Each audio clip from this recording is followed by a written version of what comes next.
Hello again, everybody, along with Don Sutton, Skip Carey, back with you at the ballpark. Game 2 of the doubleheader about to get underway, and here with the lineups, Don Sutton. All right, Skip. Braves win the first one. Pirates lead it off here. Here's their starting lineup. A few changes for Jim Leyland and his ball club. Orlando Merced will be at first. He will bat leadoff. Jay Bell in his familiar spot at shortstop and hitting second. Gary Reedus moves to center field and to the third slot in the order. It's Bobby Bonilla cleaning up, and in right field, Barry Bonds, the left fielder, hitting fifth. Mike LaValliere, the catcher, will bat sixth. John Wehner again at third, hitting seventh. Curtis Wilkerson in replace of Jose Lean at second. He'll bat eighth, and John Smiley will do the pitching and bat ninth. For the Braves, their lineup, a few changes. Otis Nixon in right field leading off. Jeff Blauser, the shortstop, moves into the second spot. Terry Pendleton at third will hit third. Again, it's Ron Gann in center field, and again Ron batting cleanup. Lonnie Smith moves to left field. He'll hit fifth. Brian Hunter starts at first, bats sixth. Frank Cabrera behind the plate will hit seventh. Mark Lemke in place of Jeff Treadway at second, and Mark will hit eighth. And on the mound, it's Rick Mahler. The umpires for Game 2 will have Dana DeMuth behind the plate, Greg Bonet at first, Larry Pancino at second, and Mark Hirschbeck will be down at third. Here's the Braves defensive alignment. Smith, Gann, and Nixon the outfield. Pendleton, Blauser, Lemke, and Hunter, that's the infield. Cabrera behind the plate, and making his first start for the Braves, Rick Mahler. Okay, Don, and Merced leads it off. A light rain falling at the ballpark. It started raining just as the first game came to a close. And it's really gotten foggy here. Merced appeared as a pinch hitter in the first game, struck out. The first pitch to him is high. 1 ball, no strike. And the scoreboard must be sick here. The pitch. There's a strike right through there. 1-1 is the count.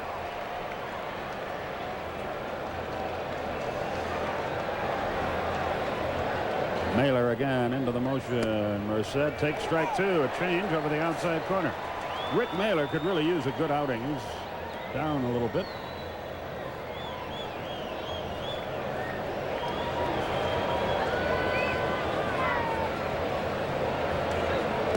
Got him. The big slow curveball. Merced out on strikes. So a good start for Mahler. That is a good start. He showed you all his pitches and put them in good spots. Look how far out in front of that pitch Merced was. Here's Bell, 1 for 4 in the first game. He's had good luck against Rick Mahler in his career, 4 out of 9. He's hitting .287, lost a point in the first game. A little broken bat pop fly on the infield. Lemke has it, 2 out. So Bell is quickly retired. Here's Gary Reedus. And he has murdered Rick Mahler. 10 out of 24, and 3 of those 10 hits home run. In the first game here, 1 out of 3 scored a run, drove 2 in, had a homer.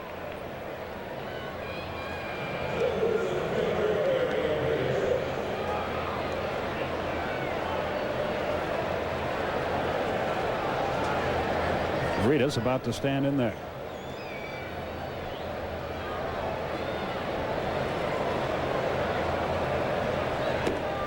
Right through there, nothing in 1. Mahler has always been a guy who gives up, whose hits per innings pitched ratio has never been good. But his control has always been excellent, and that is what has deserted him this year. But not so far tonight. It's 0-2.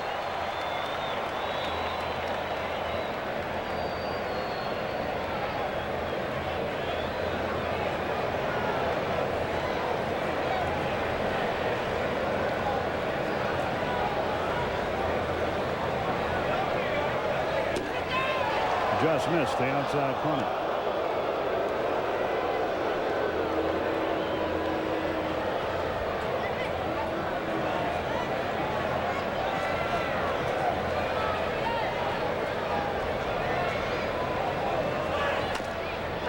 Bouncing ball. Blauser has it. 1-2-3. Nothing doing in the first for the Pirates. We go to the bottom half. Pittsburgh nothing. Atlanta coming to bat. And John Smiley will make his 20th start of the year. He'll pitch for the Pirates. Nixon was 1 for 5 in the first game, scored a run, stole his 55th base, has a 17-game hit streak. And looks at a fastball outside. 1 ball, no strikes. More of a mist than a rain here.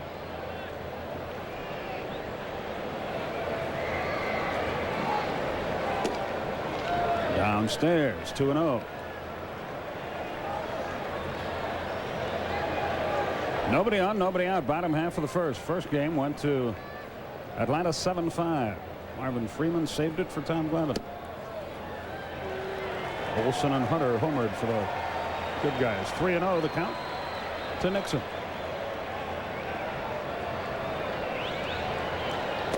Right through there. It's 3-1.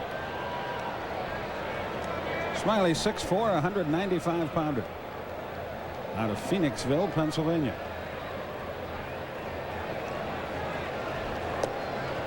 And he walks Otis Nixon. So a good start to the first inning for Atlanta.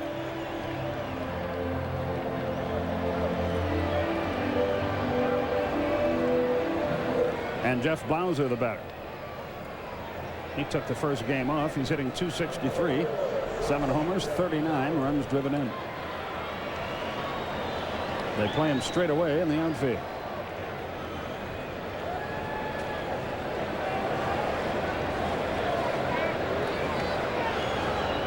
There he goes. Pitches low and outside. Lavalier's throw pops away.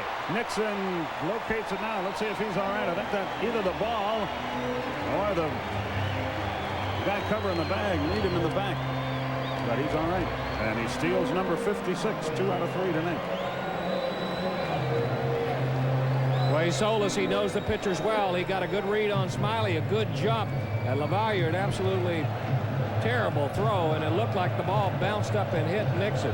Look at the jump. First movement, he's gone. Even had time to take a peek. The throw to the right field side and hit him right in the back. Looks like he's okay now, though. That's number 56 that he's stolen this year. He's 1 away from Ralph Myers' record set with the Boston Braves many years ago. So Blauser a chance for an RBI. Runner at second, nobody out. Let's see how the Braves play it here. Oh boy, Blauser fouled it off. Bell had broken in behind the runner at second base. He had the whole left side to operate with, took a shot at it, but fouled the pitch away. Well, we saw Bell do this a lot in game 1 when Nixon was out there, but what Drabek would do would be wait until Bell had completed whatever moving around he was going to do and got back to his position. That time Smiley pitched with his infield totally out of position. The 1-1 pitch. He bunts a good one toward the second baseman. Wilkerson up, can't make a play. Infield hit. They're on the corner.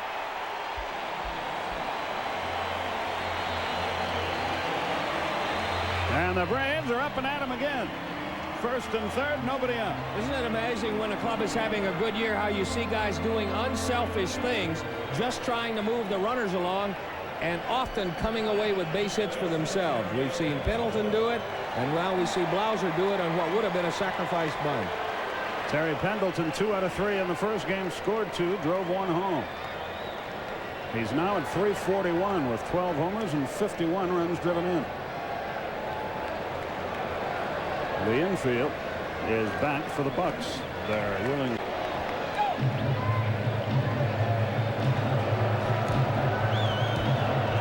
A ball and 2 strikes.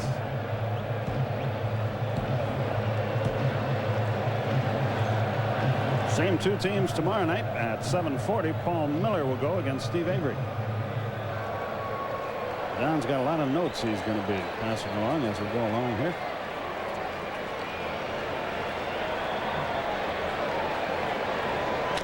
Ground ball to the right side. Merced, a good play, comes to the plate. He is safe. Lavalier argues.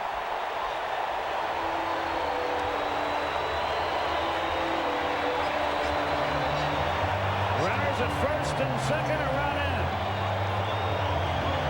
DeMuth said he missed it. It's an RBI, a fielder's choice. Pendleton's 52nd of the year. I think this replay is going to show you a couple of things. Number one, DeMuth made the right call, and number 2, LaValliere, blocked the plate without the ball. Look at him slide the foot over there. Takes the swipe with the tag. He's right. He rode him off the plate or to the backside of it, but he never tagged him. Nixon coming on this all the way, has to play in front of him. Puts a good slide on LaValliere. But he tried to ride him off the plate. A good slide by Nixon. He caught a piece of the plate. Take a look from this angle. You can see him go off the foot, across the bag, no tag, good call. And runners at first and second, nobody out to run in. They might have to delay this game because of the fog. It is really getting nasty here.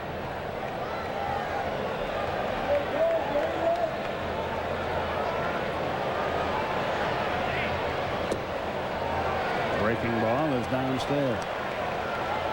In the first game, Ronnie Gant 0 for 2 with a run scored.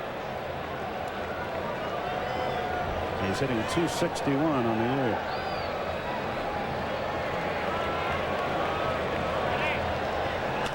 Hot shot to third. Oh, it got through him. A run will score. Pendleton race. Now he's going to stop at second. 2-0. See how they score it. That's got to be a boot, and it is. 2-0 Atlanta. Still nobody out. I'll bet you Wayner's thinking triple play right here. Look how quickly he gets over, tries to grab it, hit the bag, and he's going to throw to second. He was trying to make the second out before he ever got the first one. Came up on the ball, it stayed down. Braves catch a break. And have a chance to have a huge inning here. 2 in, 2 on, still nobody out. The Pirates came in here having won 13 of 17, but the Braves have been all over them tonight.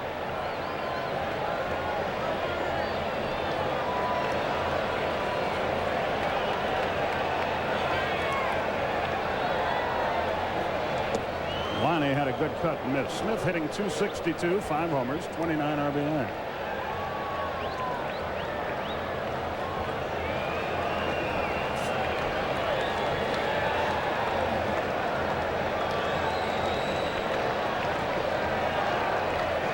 Ryan Hunter waits on deck.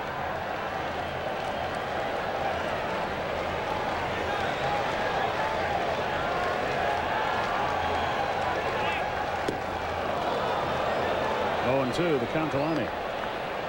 Don Sutton, Skip Carey with you from the ballpark. There you can see it, and that shot really doesn't do the fog justice. It's a little thicker than that shows.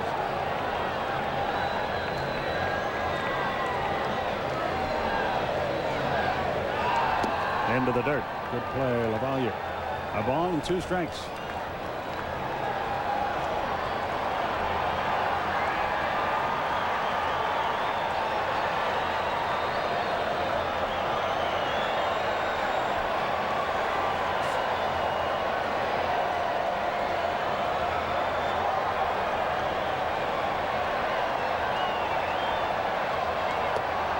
Two and two. First wave of the night has broken out here. Darren really happy about that. I notice they don't do the wave in Wrigley Field. No, they don't do the tomahawk either. What do those two have to do with each other? Well, they're both just They do the teddy fan bear. enthusiasm. The 2-2. Strike 3 called, a breaking ball. Lonnie thought it was high. He's called out, 1 away. Smiley made a bad pitch, got away with it. It's the inside changeup. He wanted to throw this down and away, I'll bet you, but the ball backed up on Lonnie, caught the inside part of the plate. He thought it was a breaking ball. It was going to stay down and in. So Hunter, the batter. Brian batted once in the first game and socked the 2-run homer. His 7th of the year, now has 25 RBI. Pendleton at second, Gant at first with 1 out.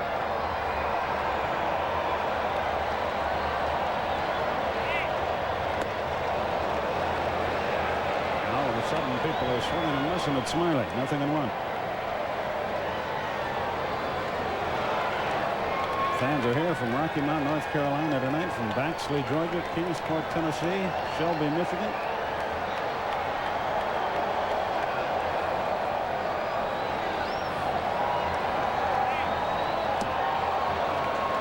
They're here from Raleigh, North Carolina.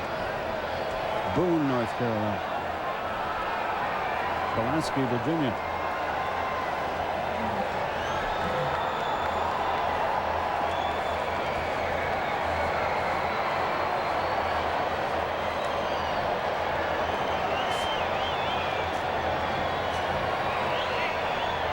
Into the dirt, it pops away, but LaValliere keeps it out in front, and no one is able to advance. A ball and 2 strikes. Mike LaValliere showing us something new in equipment. You're used to seeing either the orange or the blue or the black chest protector in the shin guards. He's gone to something a little bit lighter. I would believe that would be a little bit distracting to the infielders on ground balls, especially you got a guy who's a sinker baller. It's coming out of a lighter background.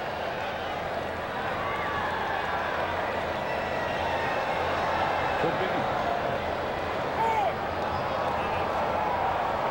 Time call now. Smiley takes too much time.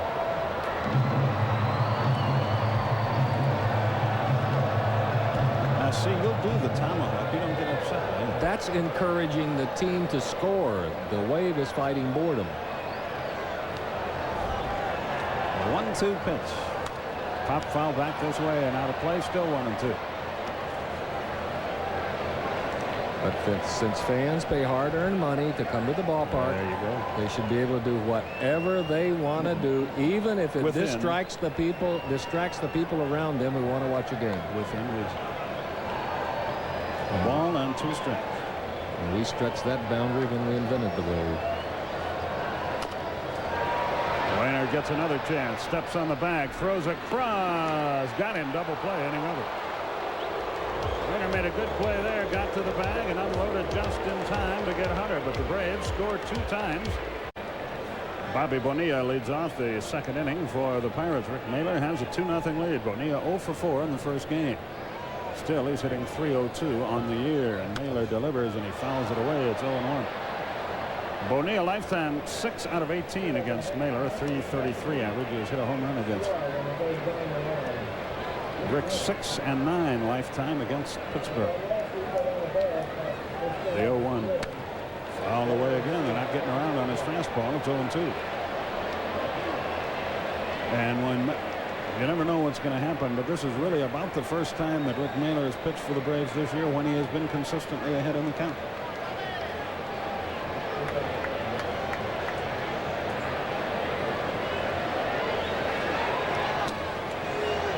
It's also been the first time that he has been able to count on a schedule and prepare to pitch and to go out and be able to establish some pitches. He's not a guy who has one trick pitch that he can come in and over as a reliever. Bonilla tried to stop and got fouled it away. It's still 1-2. He's at the stage in his career where he's going to rely on deception, control, changing speeds, and it's awfully difficult as a reliever to come in the middle of a ball game and to set up the things you want to do. As a starter, you can do it. A ball and 2 strikes. The Ephus pitch hit fouled on the first base line. It's got to drive you nuts to see that thing coming and not be able to do anything with it. A ball and 2 strikes. Mahler every now and then features a knuckleball. When he and Nuxie were teammates, he picked that up.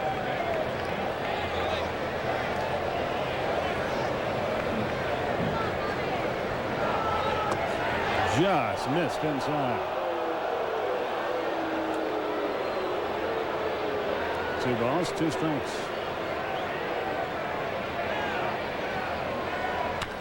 That's line to left, but it should be playable. Lonnie is there. Almost took off on him. 1 out. Bonilla is retired. Here's Bonds. Bonds has struggled against Mahler. 4 out of 30 in his career. He batted once in the first game and pinch hit a double. With this fog coming in, Skip, there's not going to be too many routine fly balls. And I'll tell you where it's really going to be tough. If an outfielder has to run for a ball, take his eye off of it for a second, it's going to be hard to pick it up when he looks back up. This is weird weather for Atlanta.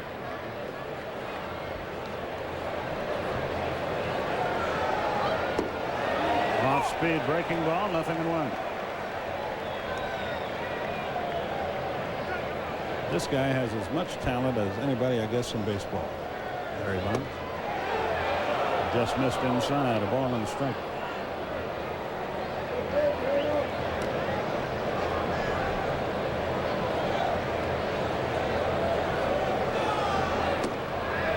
Just outside. 2 balls and a strike.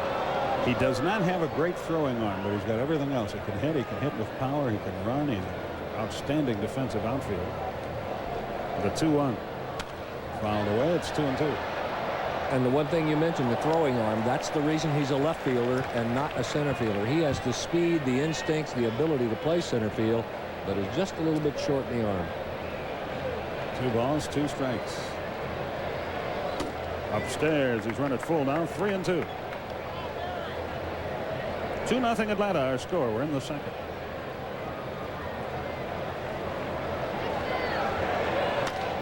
Ground ball. Lemke dives. Can't make the play. It will go as in all likelihood a hit. He hasn't gotten to it yet. Now Mark corrals it.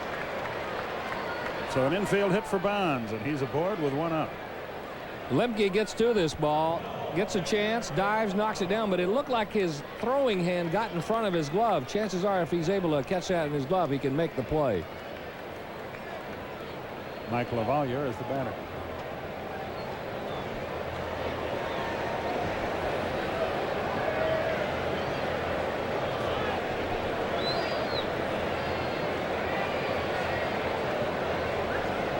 Runner at first, 1 out. LaValliere, a .286 hitter on the year.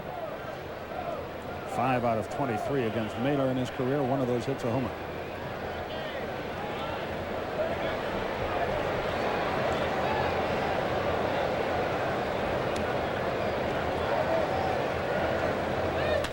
Double play ball, maybe. Blauser up. Out there. Out there. Nothing doing in the second inning. 1 hit, no run, no errors.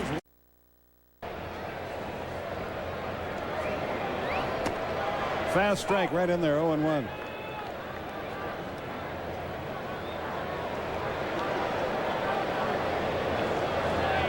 Smiley delivers. Big slow curve lined into right field. Bonilla is there, and he handles it. 1 away. Cabrera hit it sharply but out. Mark Lemke is the batter.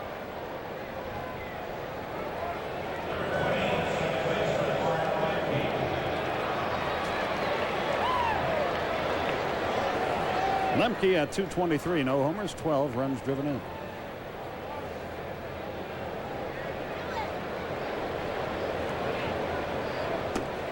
Upstairs from Smiley, 1 ball, no strikes.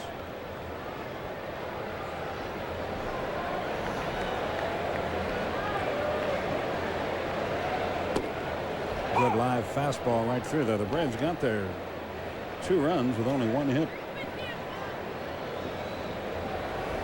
An error, a walk, a stolen base, a fielder's choice. All sorts of good stuff. 2 balls and a strike.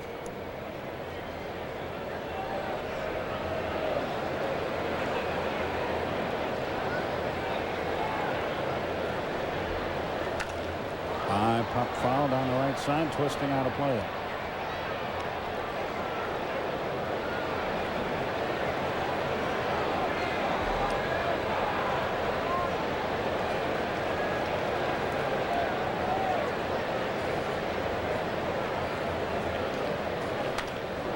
Little looper into left center field. That's going to fall for a hit. Bonds over and up with it. And Lemke stays at first with a single. Bringing Rick Mailer to the plate in a spot where he'll probably bunt. Mailer is a pretty good hitter.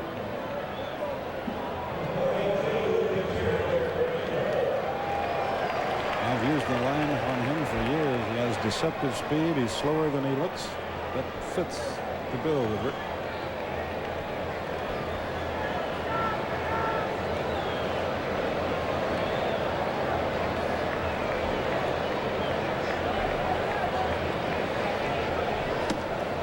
Up and in. What did that hit? Nothing, I guess. 1 ball, no strikes.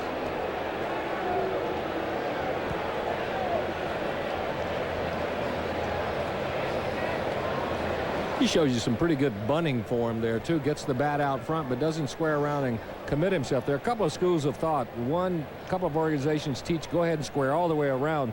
Others teach just get the bat out front and lay it down. As he did, the only play will be to first. A 1-4 sacrifice. Perfect bunt by Naylor. So now the Braves need a 2-out hit from Otis Nixon, who walked, stole a base, and scored his first time, and who has a 17-game hitting streak on the line.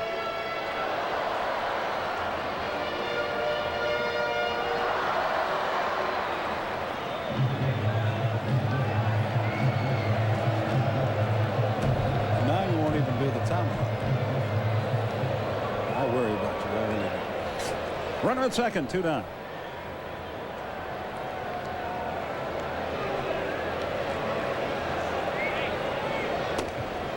That's high. 1 ball, no strikes.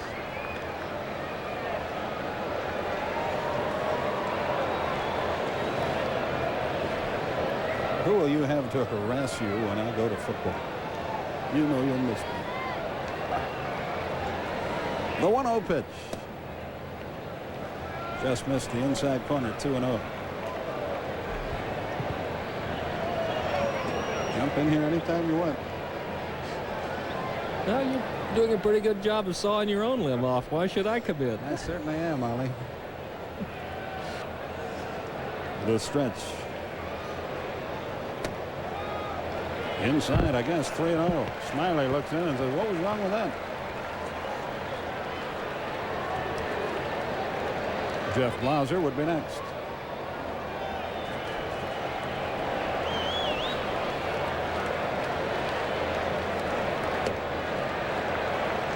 Outside, and he walked it.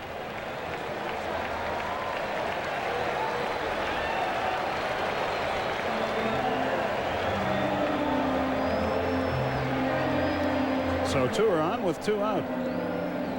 Second walk of the night for Smiley. It's been Nixon both times. Braves got a couple of gifts early in game 1, Skip, and really didn't take advantage and have as big an inning as they could have. It came back to haunt them. Here they're getting some gifts too. Even with 2 outs, it'd be nice to pick up one of these. Blauser legged out a bunt his first time. That's low and away. 1 ball, no strikes.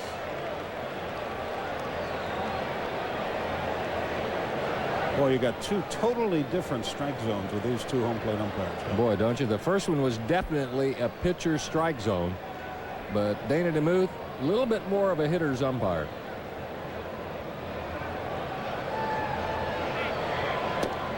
That's in there, and the count evens at 1-1.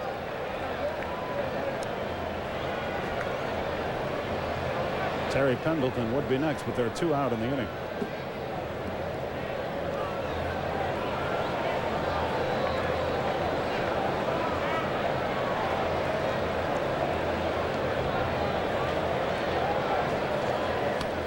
He had a good cut, but he fouled it back.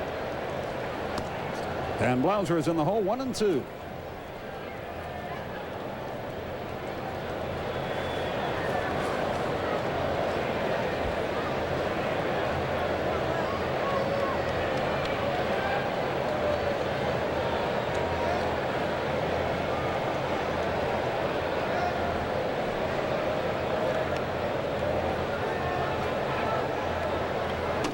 Did he go?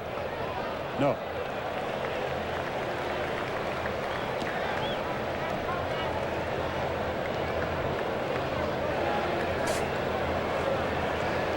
You look at so much off-speed stuff from a guy like Smiley, the changeup, the breaking ball, that Blauser showed pretty good control there, pretty good bat control, not to commit to the fastball.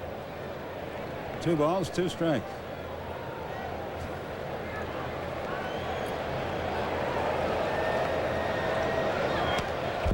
Fouled it back, still 2-2.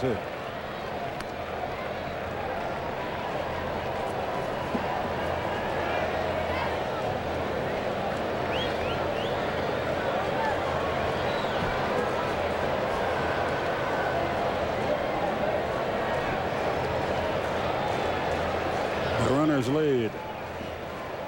Lemke from second, Nixon from first, and the 2-2 pitch. Pop foul back and out of play into the seats. And the fans battle for it down below. Other fans try to find the cameras and start waving.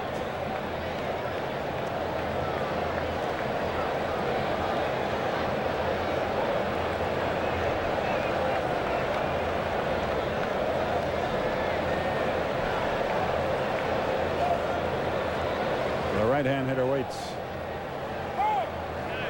Time call now. Blauser steps out. Smiley is in no hurry.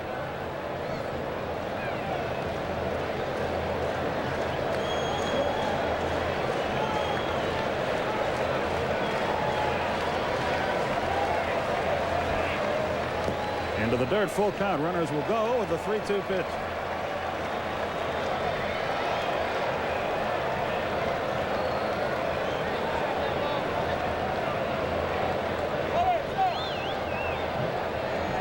They play Blauser straight away in the outfield.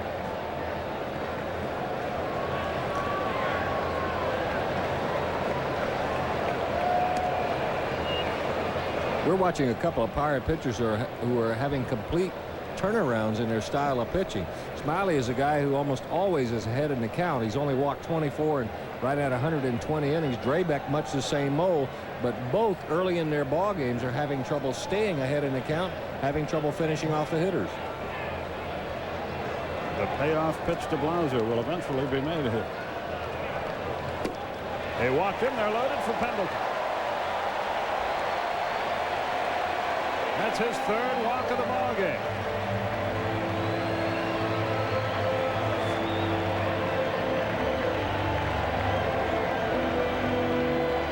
Pendleton drove in a run with an infield out his first time. The Pirate pitching coach comes highly recommended. That's Ray Miller, and he's on his way to the mound.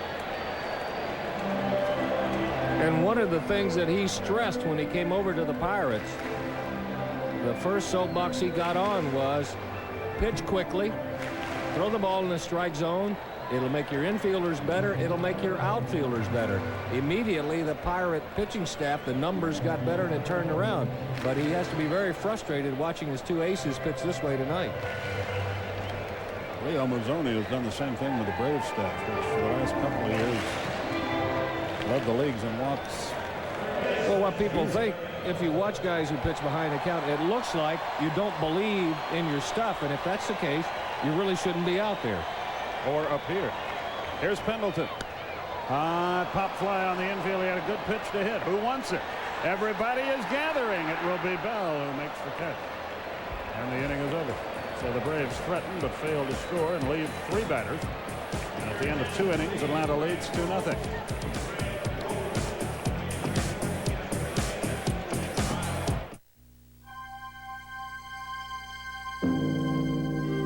From the Far East to Europe. Because my producer demands it, I'm going to read the disclaimer. This telecast is authorized under broadcasting rights granted by the Atlanta National League Baseball Club and is intended solely for the entertainment of our audience. Any publication, rebroadcast, retransmission, or the use of the pictures, descriptions, or the accounts of this game without the express written consent of the Atlanta National League Baseball Club is prohibited. And John Wehner will lead off the 3rd inning. Fastball right through there, 0-1. Wehner in the first game 0 for 4. On the year, 375. He's swung a hot bat since being called up. Curtis Wilkerson waits on deck. Breaking ball bounces up there. It's 1-1.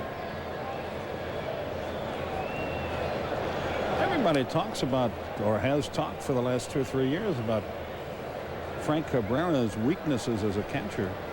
They are not readily visible to me. I don't know about his arm, but a little chop toward third on a short hop. Good play, Pendleton. 1 out.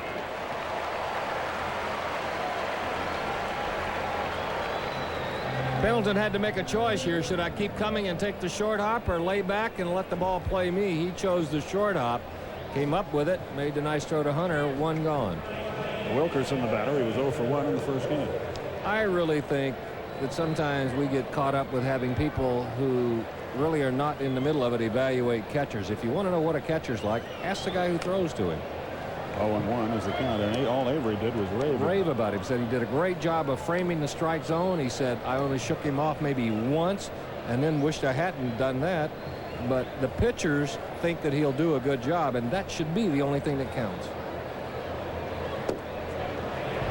You know what I think happens sometimes, and it would be true in his case. He doesn't look like a catcher. No, He's a big, rangy guy. And the pitch. Little chop over the pitcher's head. Tough play for Lemke. Can he make it? Yes. 2 down. Fine play for the second out of the inning. There are 2 things Mark Lemke does really well. Turn the double play, come in, get rid of the ball on the short choppers. Little acrobatics there as he unloaded that throw.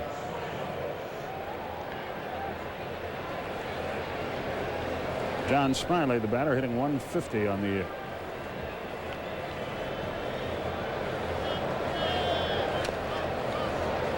I mean, you see Cabrera in the catcher's glove when he stands up. Funny looking guy. You don't see many catchers that big and rangy.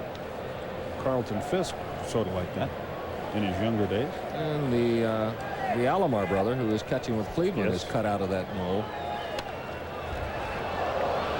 0-2 is the count. I think what a lot of people think is that a guy that big will have trouble folding himself into a small target and then unfolding the throw. But if you're athletic and you have to have the agility to do it, it really doesn't matter how big or how tall you are.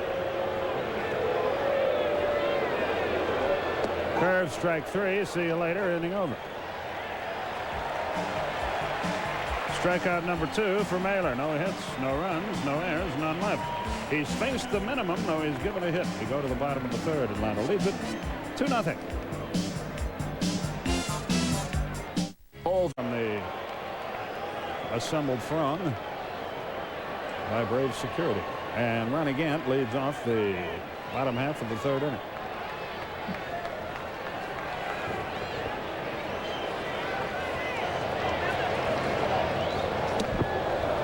Fastball inside, 1 ball, no strikes. Well, we're starting to get people all over the South, and I'm sure in the Braves winning days, and now that it's going on again, a group of fans here from Purvis, Mississippi, Poplarville, Mississippi, Cottonwood First Baptist Church with a big group over in Alabama. Fouled back. It's 1-1. The Beta Sigma Phi sorority from Thomaston, Georgia.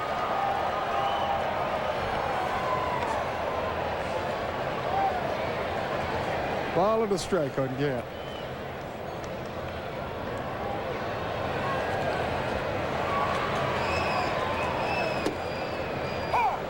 Have you seen that movie with Billy Crystal yet?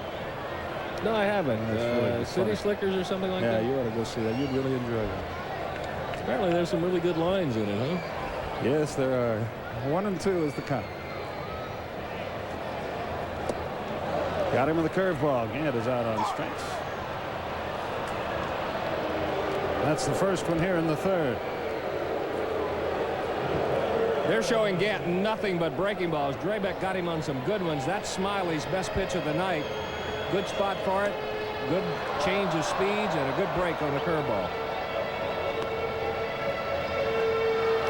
Jane and Wendell Watts from Anderson, Alabama are celebrating his 64th birthday and their 40th wedding anniversary here at the ballpark today. Lonnie Smith, a strikeout victim his first time. Ran up to bunt, took it outside. 1 ball, no strike. 2-0 Atlanta, our score. The Braves got their runs in the first. A walk to Nixon, a stolen base, a bunt single by Blauser, put him at 1st and 3rd. Pendleton drove in a run with a fielder's choice. The throw to the plate was late. Gant reached on an error by Winger. That allowed the second run to score. And there's a base hit for Lonnie. And he's at 1st with 1 away. And Brian Hunter, the batter, he wrapped into a double play his first time in this game, but he homered in game 1, a 2-run shot. He has 25 home runs and 109 at bats. So you put 25 runs batted in, rather.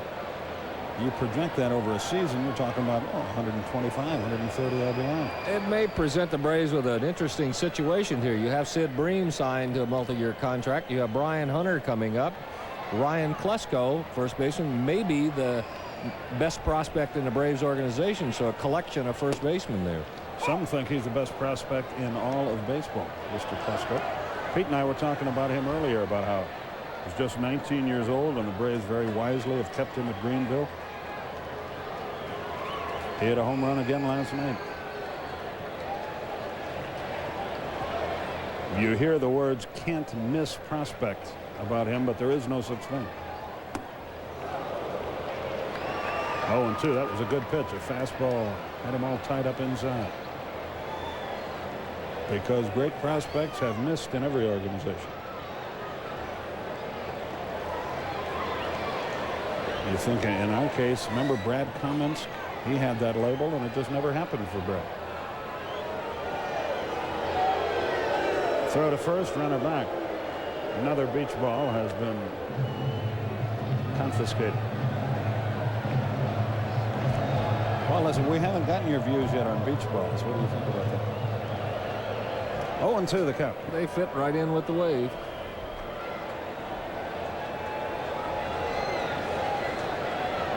The 0-2. Hit the other way. Wilkerson, good play, goes to second. He is out. Fine play. Hunter reaches, but if that ball gets through, Larney's probably standing at third base. Instead, there's a runner at first and one out. A good play for a couple of reasons. One, he had to go a long way to get it. It would have been very easy to take the safe out at first, and after making the pivot, he still gave Jay Bell a good throw. Watch him turn. Watch where he hits Bell, right about the letters. Allowed Bell to get out of there like a first baseman, because Lonnie Smith is one of those who makes it hazardous for your health around second base. Yeah, he is one of the best and the toughest of the business going in down there. Cabrera, the battery, line to right his first time into the dirt. Lavalle makes the play. 1 ball, no strikes. A new baseball is put into play by home plate umpire Dana Demuth. Braves won the first game 7-5. The rain has stopped. The haze is still hanging around the ballpark, but it's gotten no worse.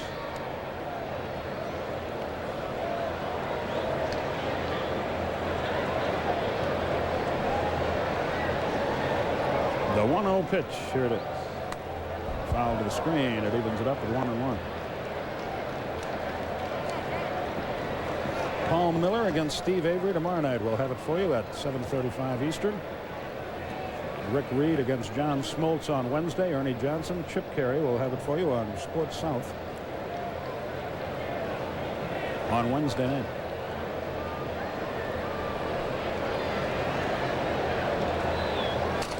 Broken bat, a little tap towards second.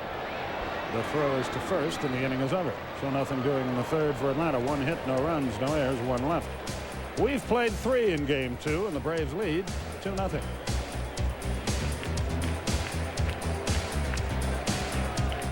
When sports cream, when arms are sore, when legs ache, when muscles hurt. Why sports cream? Massaging sports cream in brings fast pain relief. No medicine-y smell, no odor. Why sports cream? Because it works. To help relieve her heartburn, regular Rolaids uses an aluminum salt, but his antacid is Tums, and Tums has calcium. Something my body needs anyway. I like that. Tums. Next month on TBS, the heat goes on.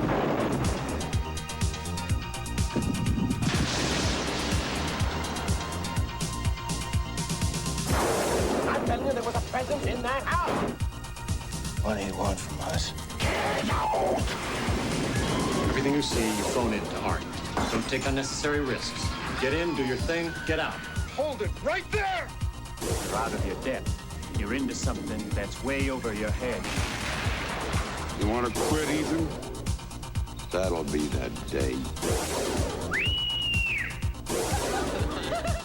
Fill out. I just love it when guys fill out.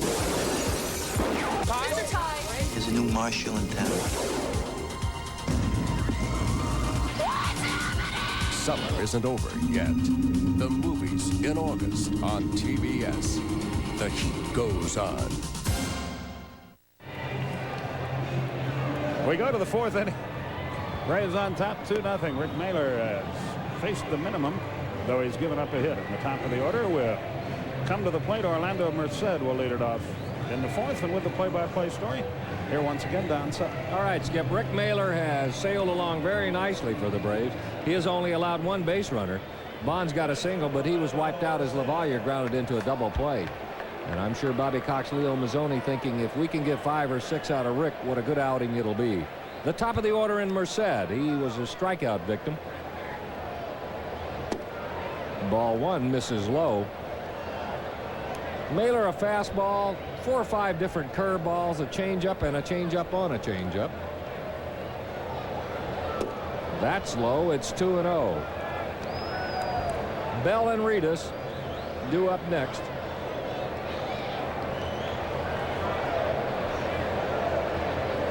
On the ground, right field, base hit. A leadoff single for Merced.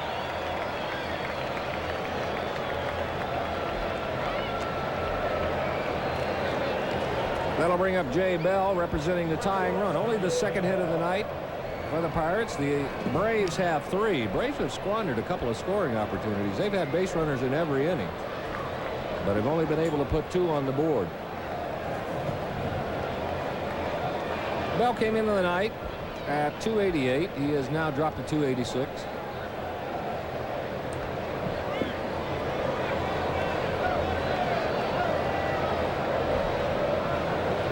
Merced, a good base runner, has the lead. Bell is taking strike 1.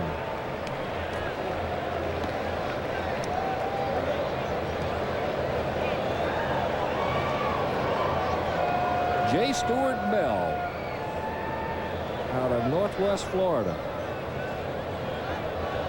Tate High School graduate back in 1984. His team won the 4A state championship that year. Toward right center field, but Gant was stationed over there. A couple of steps in, he's got it. 1 gone.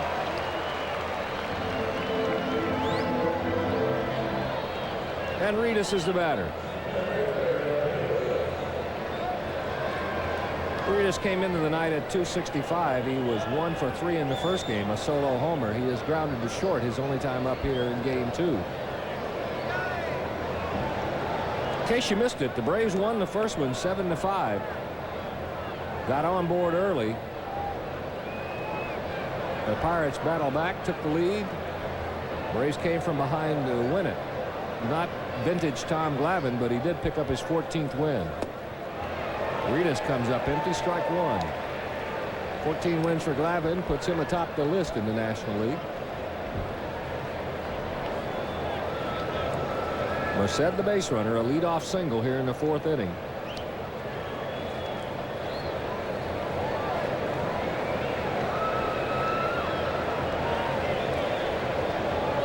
That's low, 1-1.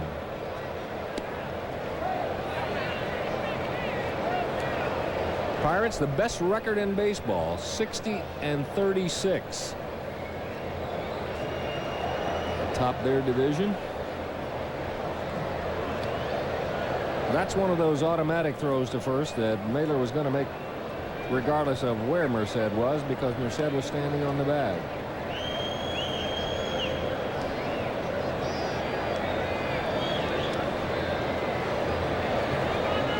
That's low. It's 2-1. You see a lot of clubs go through streaks. Maybe they win a bunch and lose a bunch, but look how consistent the Pirates have been. April and May, 30 wins. June and July, 30 more wins.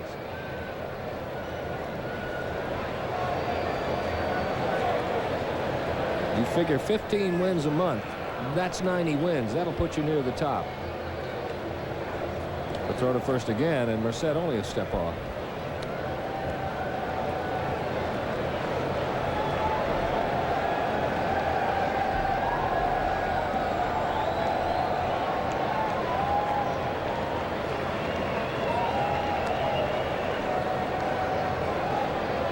There goes Merced. The hit and run was on. He fouled it away. It'll be 2-2 on Reedus. Merced had a good jump on Rick Mailer.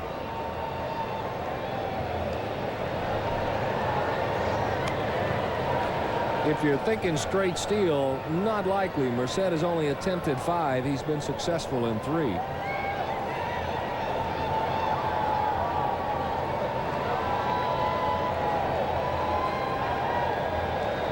Mailer has been no mystery to Gary Reedus.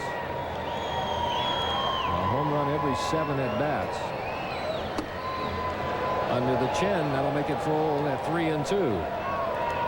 And let's see if Jim Leyland turns Merced loose on this one. Gene Lamont, his third base coach, flashing signs over to Reedus and to Merced.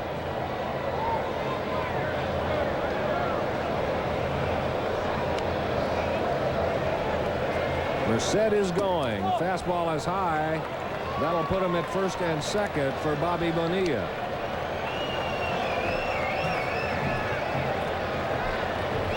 The leadoff single to Merced. Bell flied routinely to center. But Reedus has walked on a 3-2 pitch, and here's Bobby Bonilla. Bonilla came in at 305. Was 0 for 4 in game 1. Didn't have too many good swings against Tom Glavine. He flied to left his first time up against Mailer.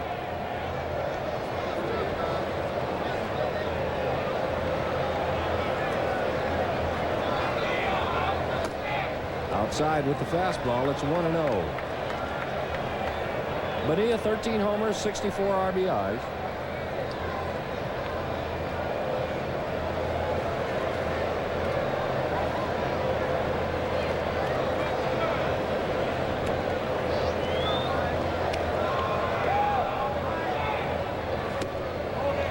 Just outside, 2-0.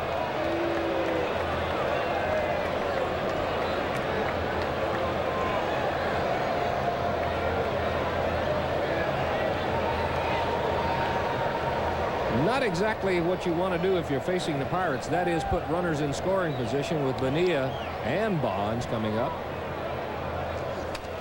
That's fouled away. It's 2-1.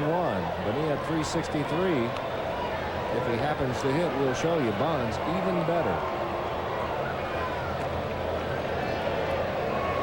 Against Mailer career, Bonilla 6 for 19 with a homer and 3 RBIs.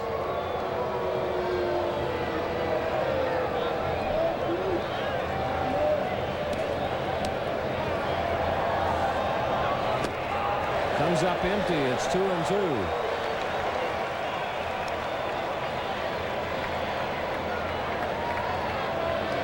2 balls, 2 strikes, 1 out. Mailer looking for the ground ball.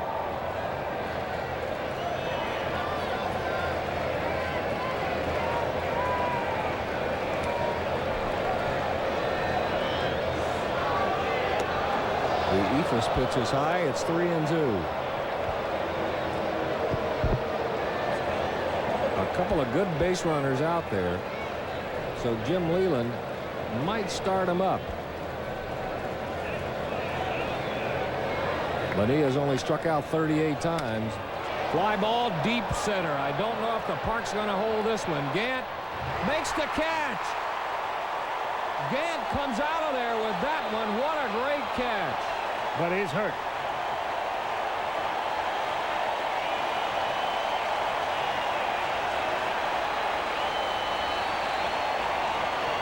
That ball looked like it was going to be off the wall or out of there, but Gant tracked it back. Bonilla is gone on the play. Merced moves to third. He came out of there limping quite badly. He may have banged his knee up against the wall. Let's look at it again. What a catch he made. And this is a guy who early in the year had a lot of trouble going back on a ball. Look at him leap. From another angle. He really took some punishment there. He looked like Mike Tyson. Gave him a shot. Skip, both of it looks like both of his knees hit the wall. The left one hit it quicker than the right one, but it looked like the left knee bore the brunt of the force as he slammed into the wall. Here's yet another look at it. Jeff Porter, one of the Braves trainers, is out there to tend to Gant. The elbow hits, both knees hit. The shoulder is sort of wrenched out of the socket. But before he worried about the pain, he got the ball back in, and if he doesn't do that, Orlando Merced just keeps running and scores a run, tagging at second base. He rounded third, in fact. And it is the left knee that is hurting Ronnie Gant.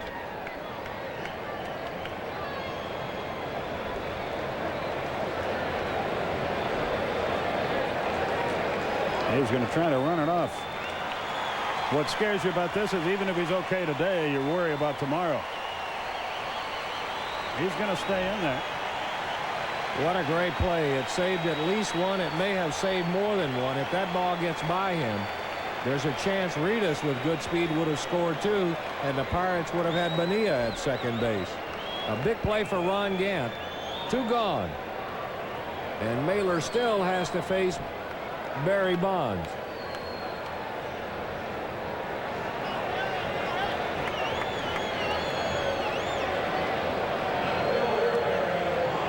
Bonds with one of the 2 Pirate hits, a 1-out single back in the second.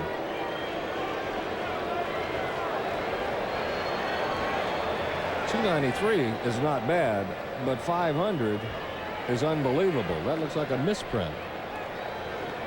Well, he has a runner at first and 1 at third with 2 outs as he hits. Another chance for Gant, but this one short of the wall. Mailer gets in a little bit of a jam, but he gets the 2 best, Bonilla and Bonds. The Pirates don't score. They leave 2 stranded. We have played 3.5 in Atlanta. Braves lead it 2-0.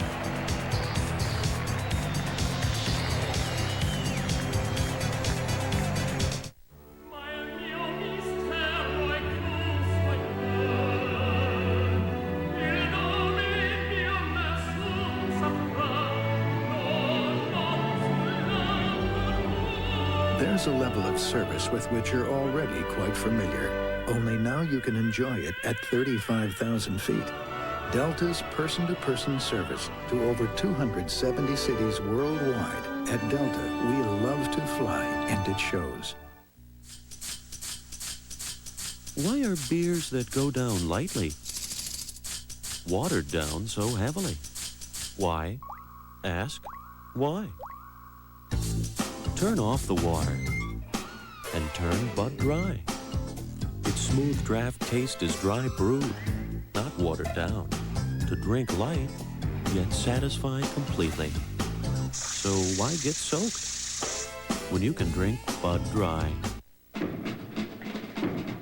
In the life of baseball legend Jackie Robinson, there is one story they never told. Charges include disturbing the peace. You go drive the bus and I'll sit where I please. Insubordination. Call me nigger again and I'll break you in 2. You defend your position. You are your own best defense, Jack. And if I lose, you're finished. A TNT original production. Go get him, Jackie Robinson. The Court-Martial of Jackie Robinson. Wednesday on TNT.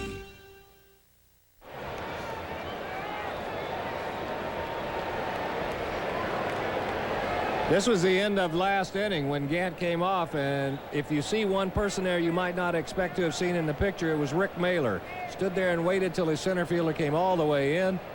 That's a nice touch, and I'll tell you what, if you stand out in the middle of that diamond and get plays like that, you want to stay out there and thank the guy. Nice play by Gant. Lemke will lead it off and has a 2-0 count on him. People may wonder why you see so much of Jeff Porter this year running out to the field. Dave Pursley, the Braves senior trainer, had knee surgery early on. 3-0 to Lemke. And Dave can't move as quickly as Jeff can. That's the reason. But Dave's still hard at work back in the clubhouse and the trainer's room for the most part. That's through the heart. 3-1 to Lemke.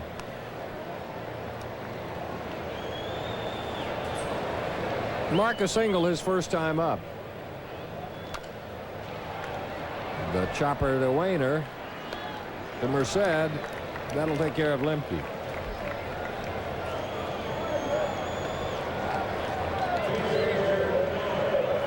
Keith Mitchell is throwing down in the Braves bullpen. You don't know if that's a precautionary move or if that might do it for Gant tonight. He banged into the wall hard. Looked like both elbows and both knees at the same time hit it. And his left knee appeared to be the one that bore the brunt. Oh, what a play. As Mailer, he has a sacrifice to show for his night's work at the plate. Fouls it away, strike 1. Gant still testing it in the dugout.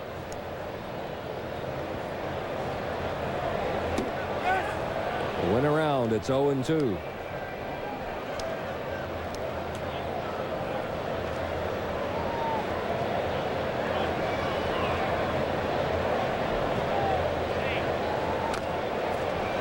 That's fouled away. Still 0-2.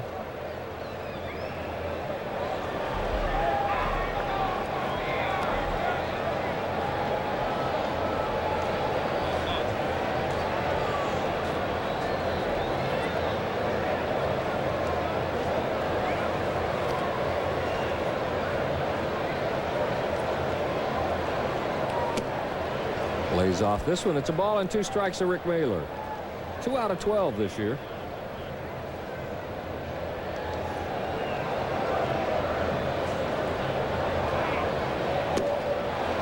Got him with the changeup. That's strikeout number 3 for Smiley. 2 outs in the 4th. And we'll go to the top of the order and Otis Nixon. Nixon with a pair of walks. 17-game hitting streak on the line.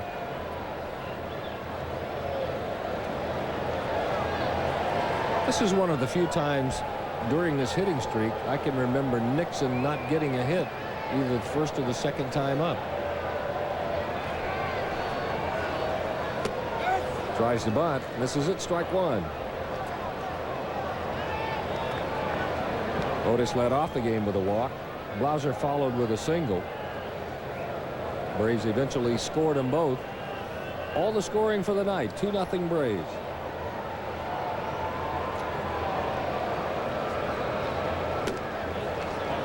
Takes this one outside. 1-1.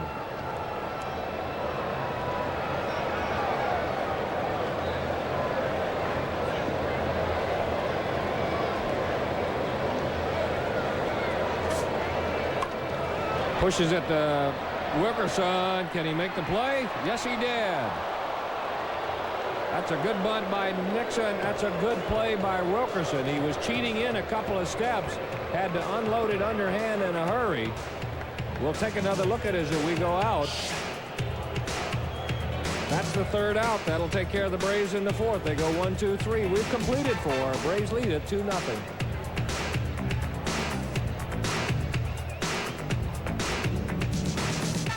It is from Kodak. It is for the advanced photographer. It delivers the highest resolution, microfine grain, superior image structure. It is called Ektar. Sound like the most impressive color print film ever made? It is Ektar film by Kodak. The genius is in the details. This summer, you can win one of 50,000 prizes worth over $1 million by finding one man. I'm back, and this time I brought friends. Haven't I seen you somewhere before? You know, you look very familiar. Nice suits, yeah. Find a Budman certificate inside packages of Budweiser, Bud Light, and Bud Dry Draft to win. Nothing beats a Bud Man! Oh no, my hair's not only going gray, now it's getting thinner. I wish they made something for gray thinning hair. They have Grecian Plus. Grecian Plus is a fresh-smelling foam that gradually brings back natural-looking color, the famous Grecian way. But this Grecian has a big plus. It builds body for healthier, fuller-looking hair. Your hair looks great. Feels thicker, too. Grecian Plus, the total treatment for gray thinning hair.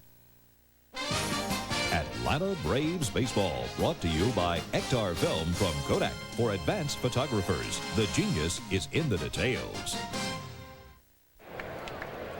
LaValliere will lead off the 5th for the Pirates. Fouls away the first one, strike 1. LaValliere, Wainer, and Wilkerson, first 3 due up. He was a big man for Rick Mahler back in the 2nd inning. Bonilla flied out to start it. Bond single. Then he got LaValliere to hit into a double play. Inside, a ball and a strike.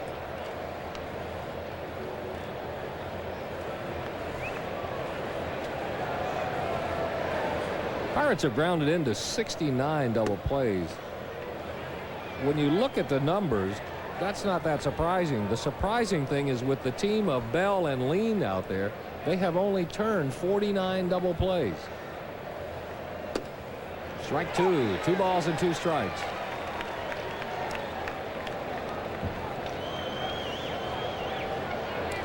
Well, Valier, part of that package from St. Louis that sent Tony Pena over to catch, brought Andy Van Slyke along with him.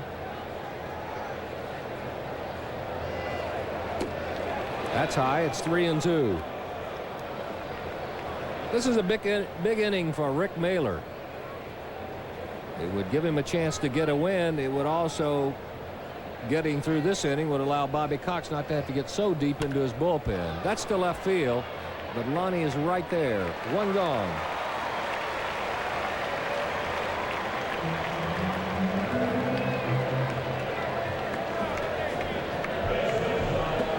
Mahler's last 5 outs have all come from strikeouts or fly balls. Got Wainer on a ground out back in the 3rd. Pendleton making the nice play on the short hop. He'll get another shot, but not this time. Inside the line, it'll be extra bases for Wainer. Lonnie Smith grabs it in the corner. It's a stand-up double for the Pirate third baseman.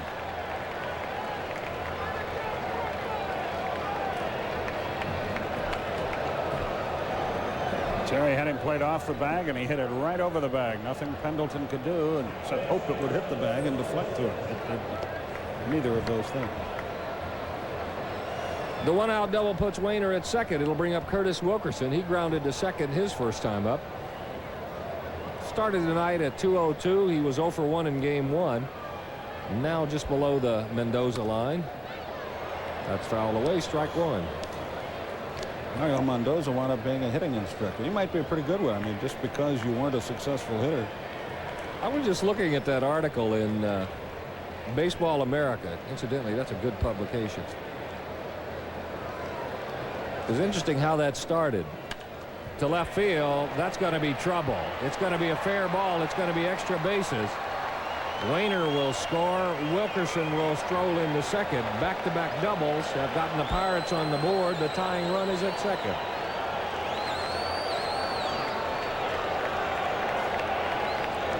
And it'll send John Smiley to the plate.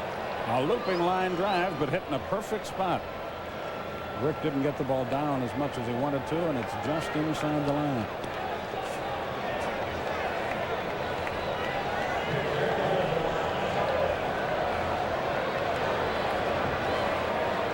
The 4th hit of the night for the Pirates, and John Smiley will be the batter. Comes up empty on his first swing. 0-1. That all started with the Mendoza line back when he was playing with Seattle. He hit 198, above 200 one day, below 200 the next. I guess Bruce Bhakti and Tom Paciorek started all that, but George Brett made it famous. That's a liner. One hop to Blauser. Bad throw. The tying run will score. Smiley will go to second, score the error to Blauser. And we have ourselves a tie ball game.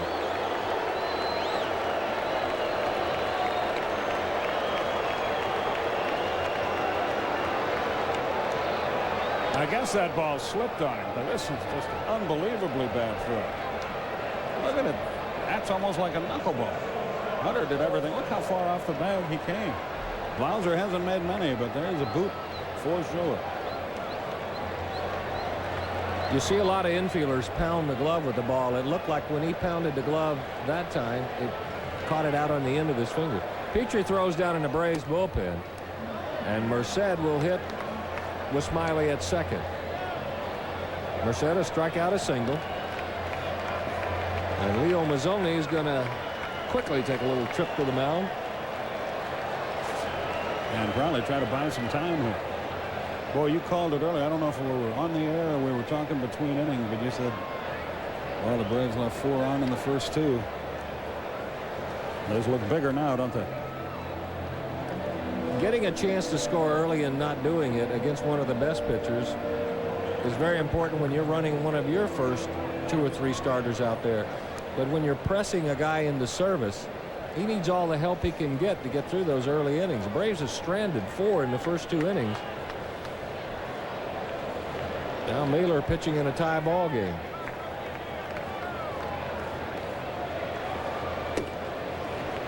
That's 1-1 to Merced.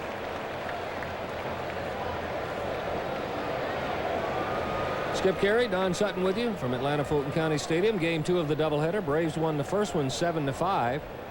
Into this half inning, Pete Van Wieren will join you for the rest of the way. Off speed outside, it's 2-1.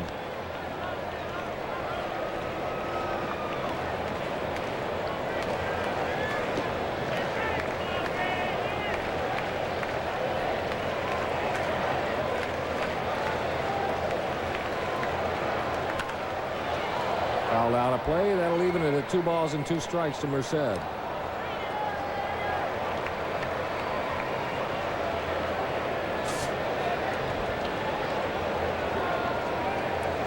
Pirates signed him back in '85. Sent him to Braden, and he struggled his first couple of years in pro ball. It was only about his 4th year that he really started to hit.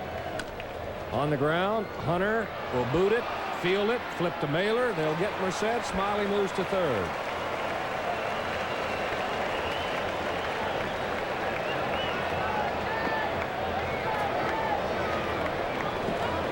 Braves lucky to get an out here. It was a curveball. He got the ground ball out of it. Hunter played it off his chest and panicked a little bit. Shoveled the ball, but got it there in time. And the Braves lucky a pitcher was running, or the runner from second might have come around and tried to score. Still needs one more out. He'll try to get out Jay Bell. Bell came into the night on a tear. He had 12 hits his last 16 at bats. He is 0 for 2 in this one. Nice stop by Cabrera, keeping it in front of him. No advance by Smiley.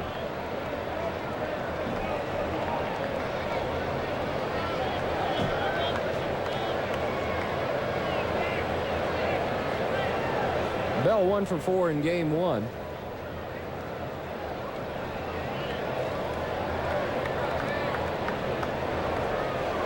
Boy, the Pirates run a half a dozen guys out there with numbers in the 3s with runners in scoring position. That'll scatter them in the Pirate dugout. 1-1.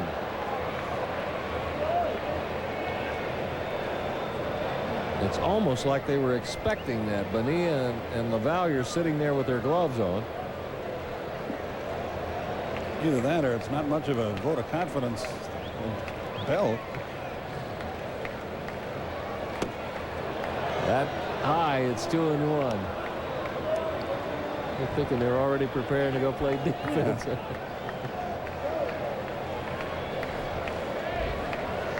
This guy's made himself a pretty good hitter. On the corner, 2-2. He gives a lot of credit to Jim Leyland for that. Because every place else he ever played, they said, okay, play defense. The hitting, it'll take care of itself. But I guess Jim Leyland right away has, and the term he uses is he always puts me in position where it's easier to succeed than it is to fail. The 2-2. He's going to fail on this one. The big Eephus curveball will take care of Bell. Pirates come up with 2. They get back-to-back doubles from Wainer and Wilkerson. The Blauser error lets the tying run score. We played 4.5 in Atlanta. We have ourselves a tie ball game.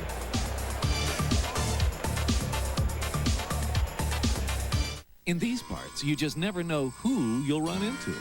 I'm Howard Hughes. Well, you know, listen, I believe anybody can call themselves whatever they want. Melvin Dumar would probably call himself a good-hearted guy who's just down on his luck. Well, Melvin, your luck's about to change. Jason Robards, Paul Lamont, and Mary Steenburgen in her Academy Award-winning role. From the director of Silence of the Lambs, it's Melvin and Howard. Thursday night at 8:05 Eastern on TBS. Next month on TBS, the heat goes on.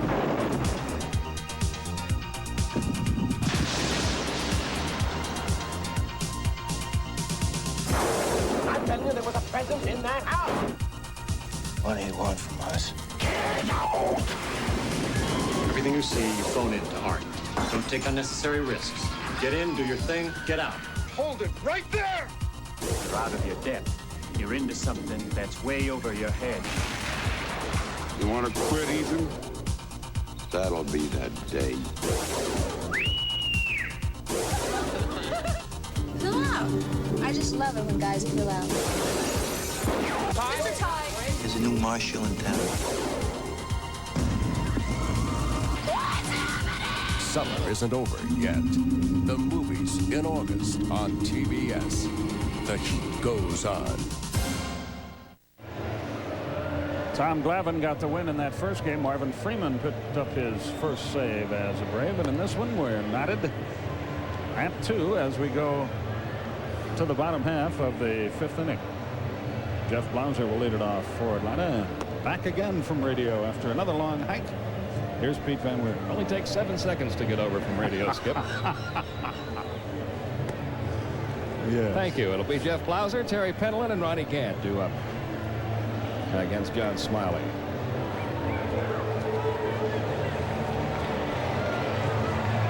Blauser 1 for 1. He has singled. He has walked. He'd now like to make up for that throwing error, which enabled Pittsburgh to get right back in this one.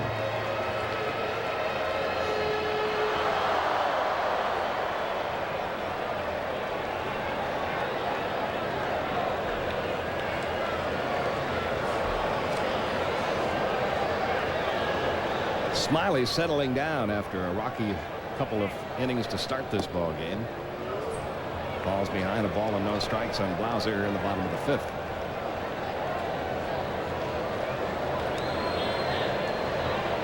He looked like he was headed for the same kind of game that Doug Graybeck had those first 2 innings. He could not find the strike zone. 1 ball, 1 strike now to Jeff Blauser. Down the Braves Greenville Farm Club tonight, they're leading Knoxville 3-0 behind Turk Wendell. We've got to tell you a couple of the Turk Wendell stories that we've heard.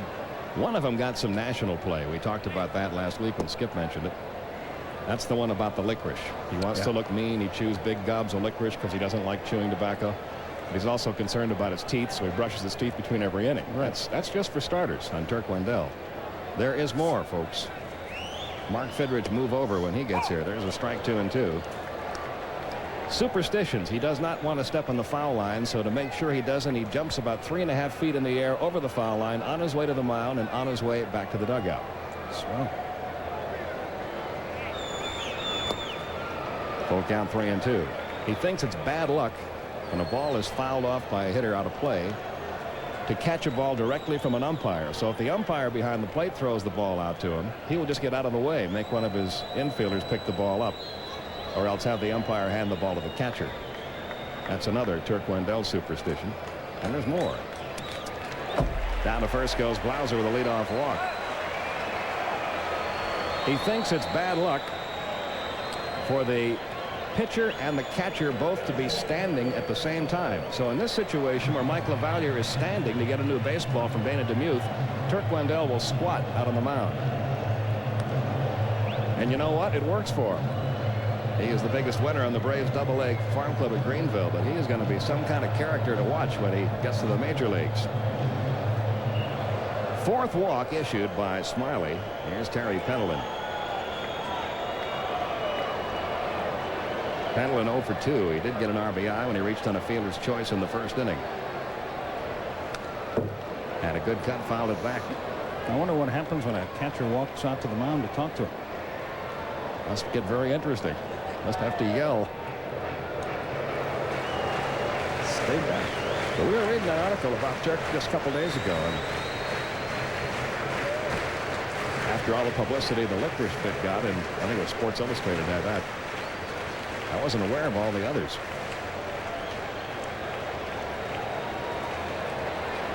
Smiley goes over to first. Blauser returns safely.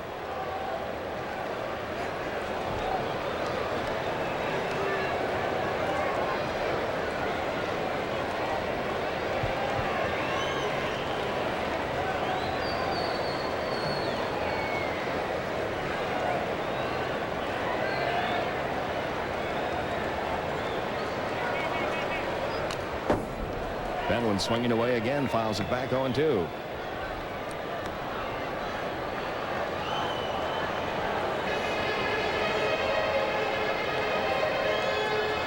Same 2 clubs tomorrow night.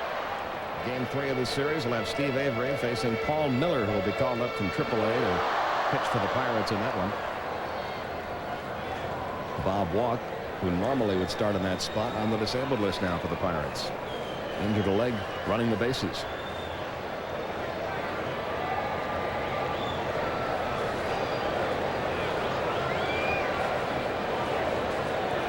Here's the 0-2. A little bouncing ball to third. This could be two. Wainer to second one. Wilkerson trying to turn it. First baseman Merced pulled off the bag, though. Not a real good throw that time. Blauser went in hard down at second to help. And Pendleton reaching on the 5-4 force. Watch Blauser coming in. He lets Wilkerson know he's there, and a bad throw is the result. So Pendleton aboard now with one down for Ronnie Gadd, who gets another big hand for the outstanding catch he made earlier in this ball game. There was some question when he walked in from center field whether he'd be able to stay in the game after banging his knee, but he's in there and he's looking for a hit. 0 for 2 in this one. He's reached on an error, struck out. He was 0 for 2 in the first game. We are tied at 2 in the bottom of the 5th. Nothing in one. He had a good cut of a smiley fastball.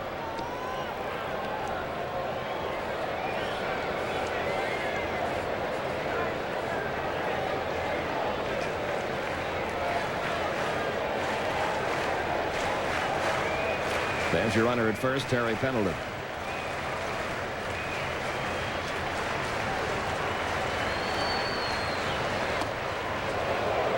One and one the count now.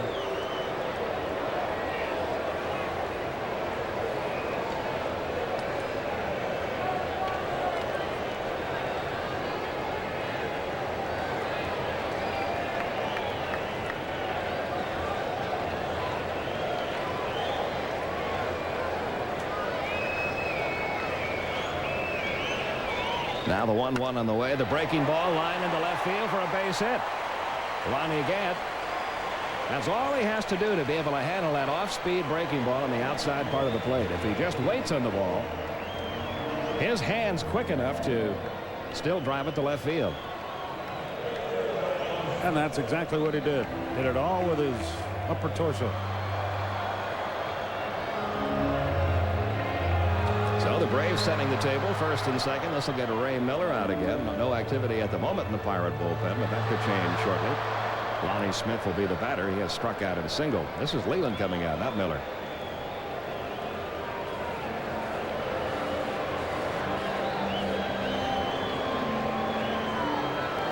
You see a lot of visits to the mound by either pitching coaches or managers when Lonnie Smith is the hitter. And I think one reason is there is really no book on how to pitch to Lonnie Smith. He is a very unusual hitter in the major leagues.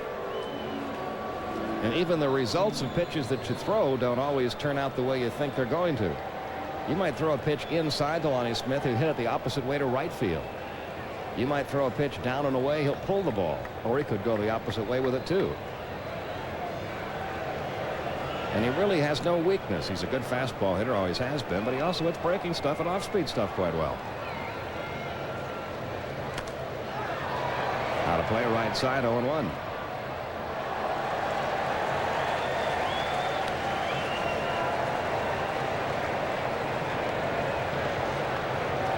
Each team with 2 runs, each team with 4 hits, each team has made 1 error.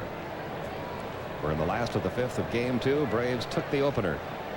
7-5.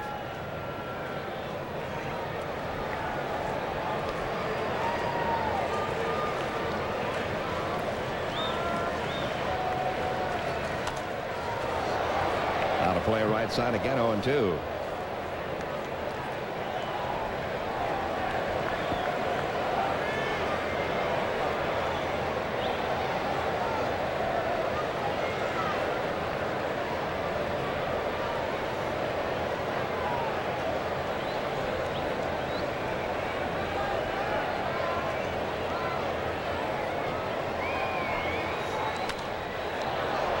Continues to go the other way.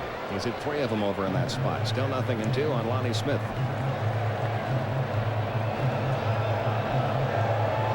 Brian Hunter waits on deck.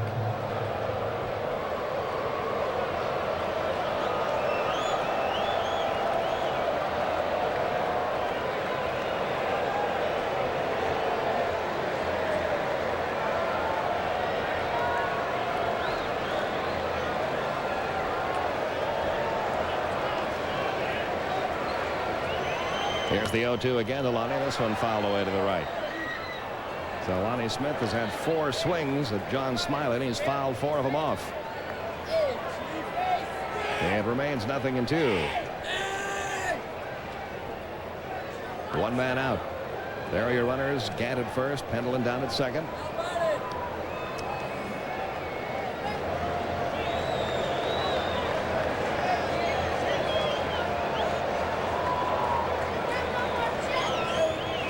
And again, the 0-2 on the way. That missed downstairs. A ball and 2 strikes to Lonnie Smith.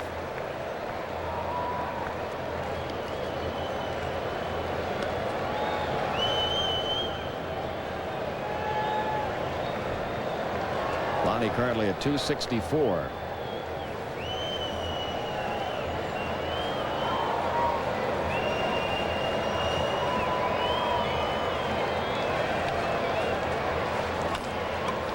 Double play, ground ball to second. Wilkerson, Bell, Merced pulled off the bag by Bell's throw as Ronnie Gant went in hard. So some good aggressive base running by the Braves in this inning, as twice prevented double plays from being turned. They keep keeping the inning alive, and you know how Gant's hurting anyway. He really showed you something there. It would have been easy to just detour out of the baseline and save that banged up knee, but he played it hard, and let's see if those extra at-bats will pay off on a run. Hunter hit into a 5-3 double play in the first inning, into a 4-6 force play in the third, and a home run in game 1.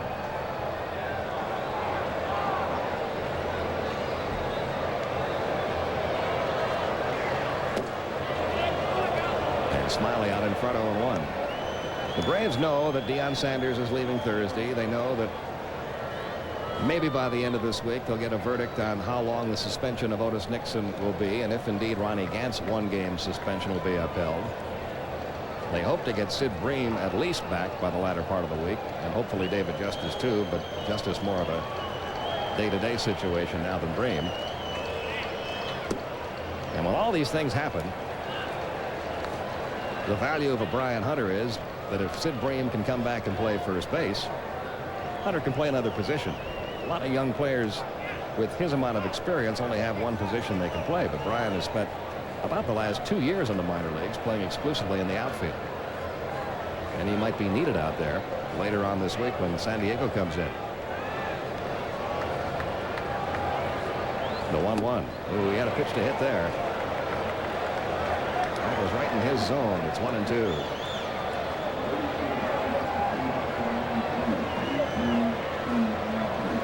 $32,292 paid here tonight. Another fine crowd hoping to see the Braves sweep this twin bill to kick off the 14-game homestand.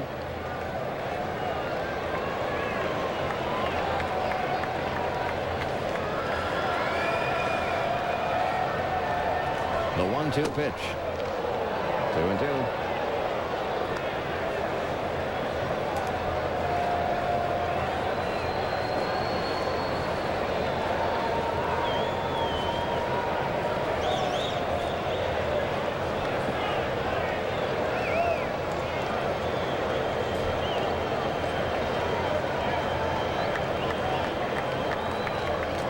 Runners lead from first and third. 2-2 is popped up back toward the screen. LaValliere coming back, and he will not have a play. A lot of ballparks that would still be in play, but not here in Atlanta. So Hunter will get an extra swing with a count remaining. 2 balls, 2 strikes.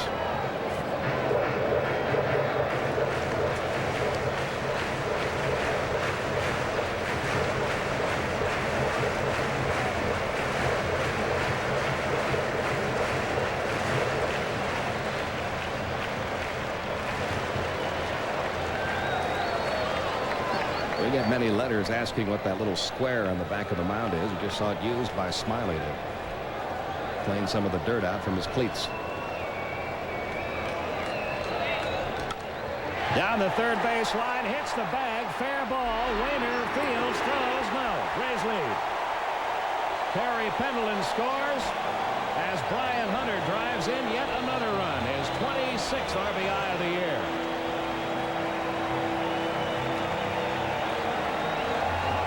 Hunter gets the RBI, but don't forget Gant and Blauser going in aggressively at second base, breaking up double plays, keeping the inning alive to allow this to happen.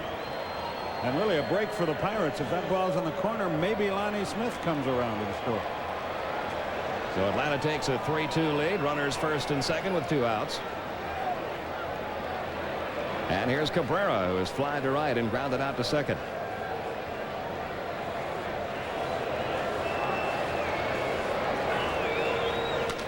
Toward third again. Wayner will field and run to the bag to retire the side. But the Braves on the infield hit by Brian Hunter have reclaimed the lead here. We've completed 5 in Atlanta in game 2, and it's now 3-2 Braves.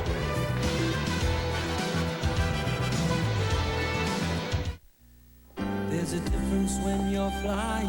Where are we going today? I'm going to Grandma's house. With someone who shows how much they care.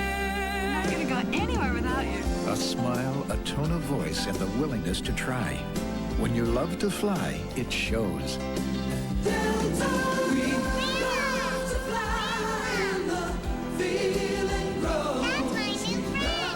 Love to fly, and it shows. A lot of women find my looks intimidating. Do you? My mother makes the best brisket. There I was in the Congo. Why is a good man so hard to find? Just a minute, okay? Why ask why? Try Bud Dry. It's dry brewed, not watered down. To drink light, yet satisfy completely. So while men aren't perfect, You finished up? at least refreshment is. Tonight on Sports Tonight, we've got golf. The U.S. Senior Open is all wrapped up in Michigan, and yes, they did have to work overtime. We'll tell you how it all came out. Also, baseball, including the big doubleheader in Atlanta between the Braves and the Pittsburgh Pirates. Join us at 11. When sports cream, when arms are sore, when legs ache, when muscles hurt. Why sports cream? Massaging sports cream in brings fast pain relief. No medicine-y smell, no odor. Why sports cream? Because it works. Braves have the lead back by a run. 3-2 are moving to the 6th inning. They've got the 3, 4, and 5 spots due up for Pittsburgh against Rick Mailer. Gary Reedus, Bobby Bonilla, Barry Bonds. Mike Stanton begins to loosen up now in the Atlanta bullpen. And Mailer, who has given the Braves 5 pretty good innings here, trying to get through one more.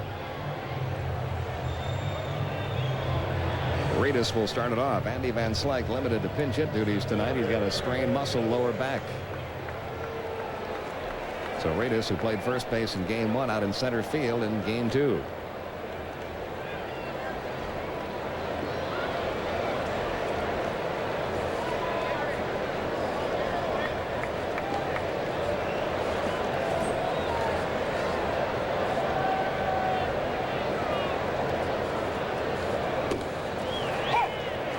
A strike, 0-1. Mailer has really gone to the fastball to start off hitters.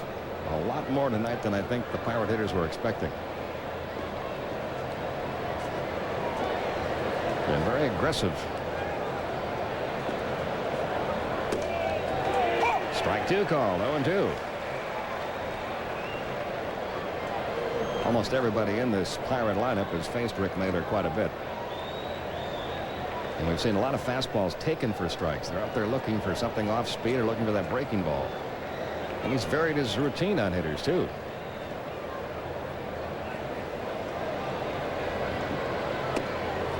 Shows him the curve there, 1-2.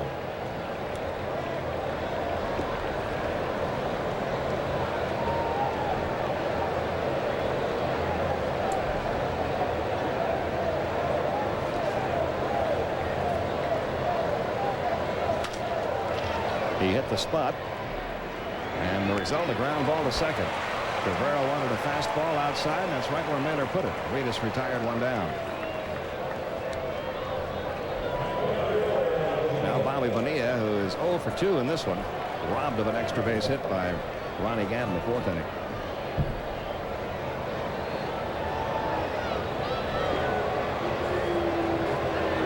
He was 0 for 4 in the first game. You don't very often keep him hitless in a doubleheader. Look out, Jim Leyland. That ball hit the facade right in front of where Leyland was standing. Carrying back out onto the field, 0-1.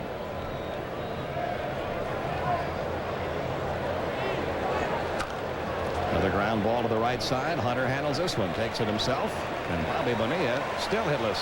He's 0 for 7. And 0 for 3 against Mailer. 2 outs in the 6th. And Barry Bonds will be the batter. He is singled and fly to center.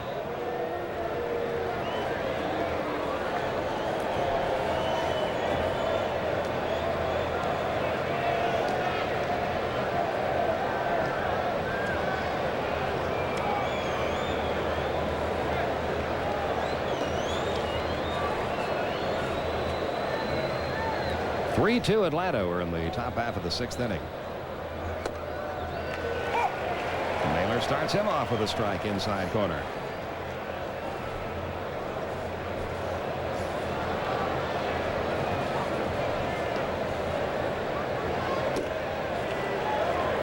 It's even now. 1 ball, 1 strike.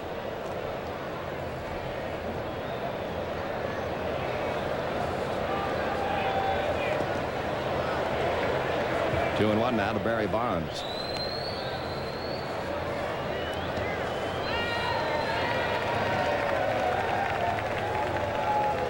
He is closing in on the 300 mark now, up to 295. Out toward short. Blauser. Long throw. Hunter keeps the bag. 1, 2, 3. Go to Pirates in the 6th. We go to the bottom half. Braves still leading it 3-2.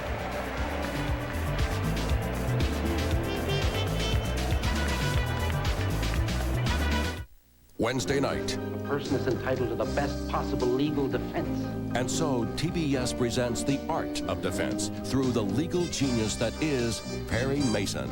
2 movies that prove beyond a reasonable doubt he is the great defender. That is the truth. A Perry Mason double feature with The Case of the Shooting Star, followed by The Case of the Lost Love. It all begins at 8:05 Eastern Wednesday night on TBS. What does it take to be a mountain man? Let's see. A mountain man must be fearless, sure-footed, willing to answer the call of the wild. But most of all, a mountain man should be thirsty for a smooth bush beer or an easy drinking bush light. So, head for the mountains and see if you have what it takes to be a real mountain man. More and more men all over America are discovering a new way to relax. They're called Hager Easies. And they're the kind of pants that feel great for doing just about everything, or nothing at all. Because Hager Easies are cotton. So no matter what you're doing, you can feel comfortable just being yourself. Hager, a feel for America. This doubleheader kicks off a 2-week-long homestand. 14 games in all, counting these 2. 2 more with the Pirates. Then the Padres, Giants, Astros come to town. Get your tickets early for information here in Atlanta. 249-6400. 1-800-326-4000 outside the metro Atlanta area. Well, there's your score as we go to the bottom half of the 6th, and Mark Lemke hits the first pitch, just foul down the third base side. 0-1. Keith Mitchell has moved out to the on-deck circle, so Rick Mailer will be lifted after giving the Braves just what they wanted. A strong start in game 2.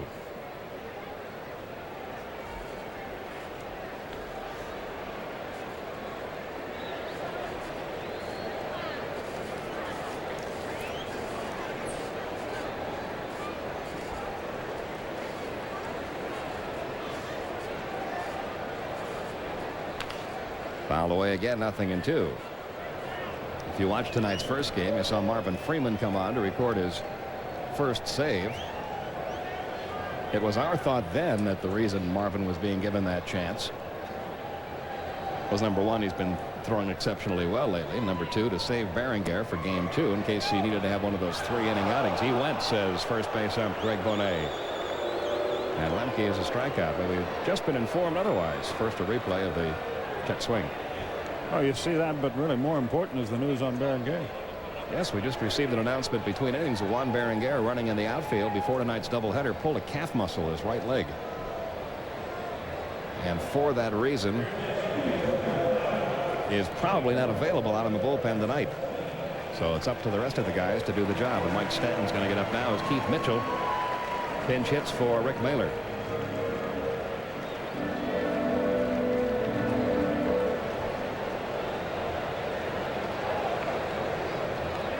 Mitchell still seeking that first major league hit. It's always tough on a youngster playing every day in the minor leagues, trying to make it to the big leagues. Then when they finally get there, to be employed as a pinch hitter initially, that's almost the way everybody has to do it. But it's a tough role. There you see the numbers he had posted combined at Greenville and Richmond this year. And if the Braves weren't in a pennant fight, he probably wouldn't be up here in this row. They really like his bat. See if this one will stay in play. It will not. Drifting off into the seats, first base side. He's a second cousin to Kevin Mitchell of the Giants, and he is really looking forward, as is Kevin, to the upcoming series next week with San Francisco. Kind of a dream come true for the two of them to be playing against one another.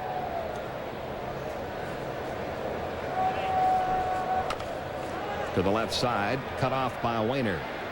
His throw on to first in time. Tell you what, we have this story in one of the Pittsburgh papers on John Wainer's defense being a problem. He's made some pretty good plays in the two series against Atlanta.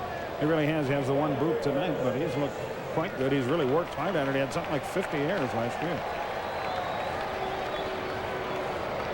Well, back we go now to the top of the order. Otis Nixon, who has walked twice in this one and grounded out to second. He is trying to extend the third longest hitting streak in the National League this year, 17 straight games.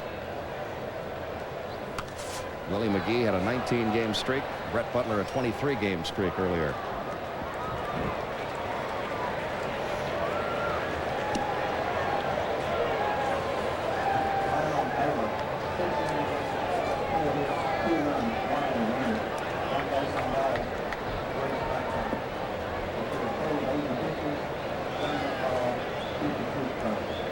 Here's the 0-1 on the way. Nixon gets the bunt down. It'll be tried again by Wilkerson. This time he couldn't make the connection.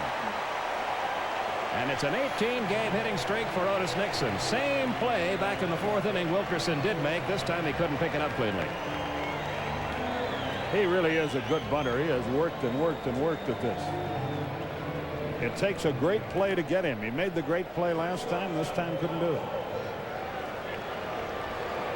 So Otis Nixon now with an 18-game hitting streak. Hit number 6 off of Smiley.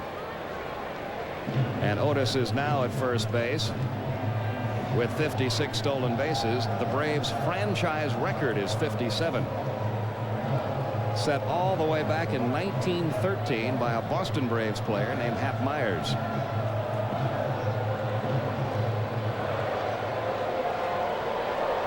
Blauser's got a perfect night going, a single and a couple of walks.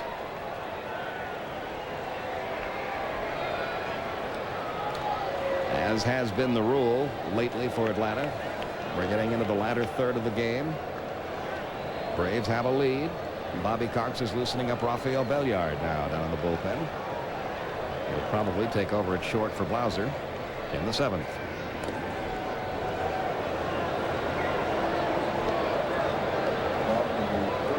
Belliard, who started the first game, had a triple.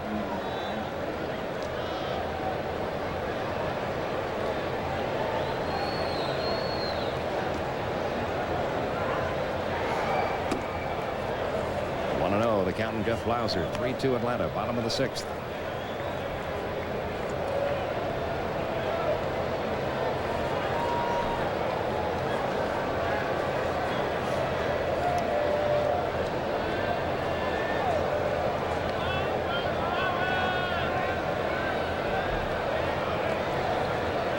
Here's the 1-0 to Blauser. This will be out of play. 1 ball, 1 strike.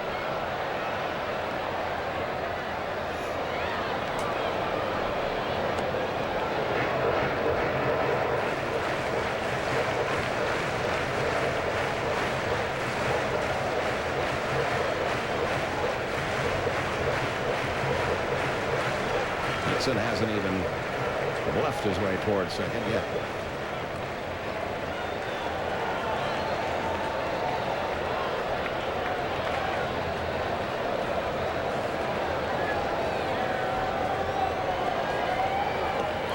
Jim Smiley throws over.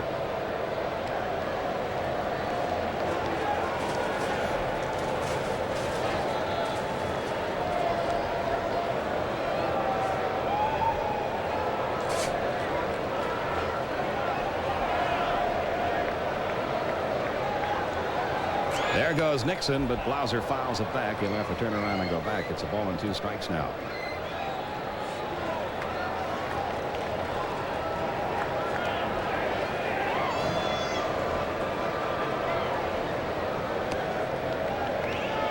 Really shows you how long the Braves have lacked a base stealer like an Otis Nixon in this day and age in the National League when speed is so important. But you have to go all the way back to 1913 to find a guy that stole as many as 57 bases in one season for any Braves team. So many players nowadays that are stealing 50 plus.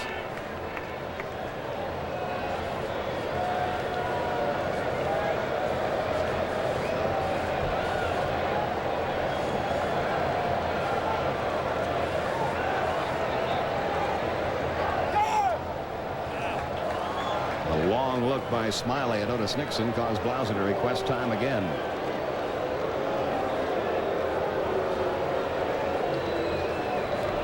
That's what the team has done.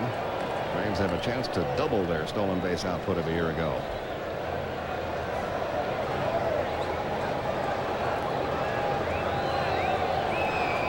He's going over to first again.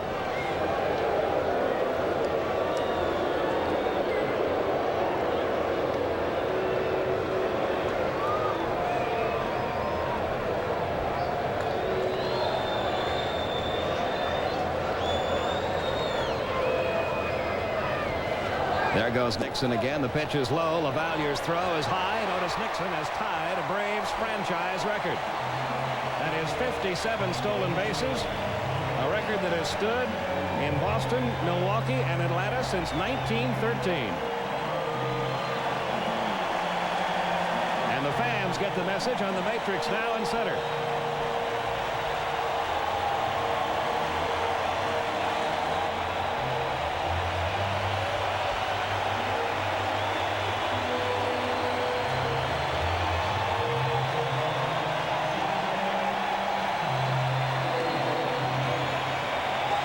Thrill this must be for Otis Nixon, who has spent his entire major league career until this year as a 4th outfielder in the major leagues, or 5th outfielder.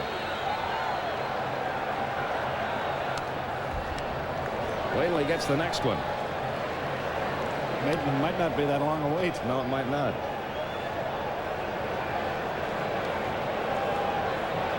Two and two on Blauser. That's a 78-year-old franchise record that's going to fall. It's been tied.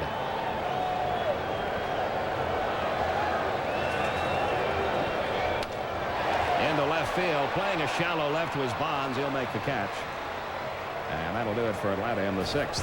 An interesting inning nonetheless, even though the Braves failed to score because of that man, Otis Nixon, who was in the record book along with Hap Myers on that stolen base. We've completed 6 in game 2. Still 3-2 Atlanta.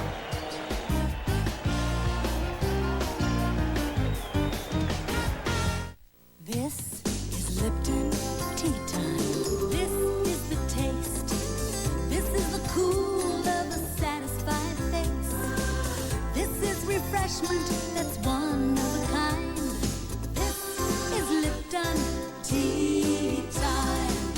So clean, so crisp. Taste sublime. This is Lipton Tea Time. Lipton Tea. Won't you sail away now, where the sun warms every shore? The Caribbean calls you with the sweet sea breeze and more. Discover the joys of Royal Caribbean's Caribbean. 3 to 10 night cruises to the Bahamas, Virgin Islands, Barbados, and more on the grand resorts of the 7 seas. Royal Caribbean, I've got the world.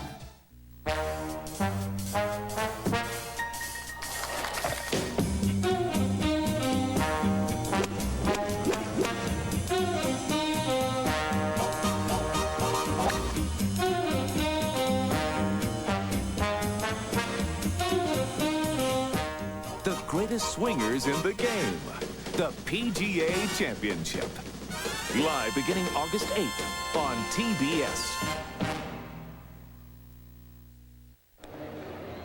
We move to the 7th inning. It's 3-2 Atlanta. Braves have made a couple of changes here. Rafael Belliard, as we anticipated, takes over at shortstop. He'll be batting in the number 9 spot in the batting order. And the new pitcher batting in Blauser's former spot, the number 2 spot, is Mike Stanton, who is on for the 44th time this year. You can see the numbers on Mike Stanton. And let's give a pat on the back to Rick Mahler. He had not been that effective coming out of the bullpen since the Braves acquired him from Montreal. In fact, he wasn't greeted very warmly when his name was announced in the starting lineup here at the ballpark tonight, but Rick did his job. 6 innings, 5 hits, 2 runs, only 1 of them earned. Walked 1, struck out 3, and has a chance to pick up the win here in Game 2.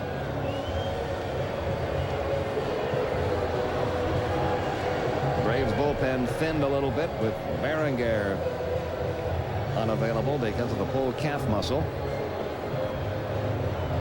They don't think it's serious. It's just a day-to-day thing, but they don't think he should be pitching tonight. So it's up to Stanton and Freeman and Parrott and Merker and that group now to try to preserve this lead for Rick Mahler. Mike LaValliere will lead it off here in the 7th inning. He's hit into a 6-4-3 double play, and he is flying to left.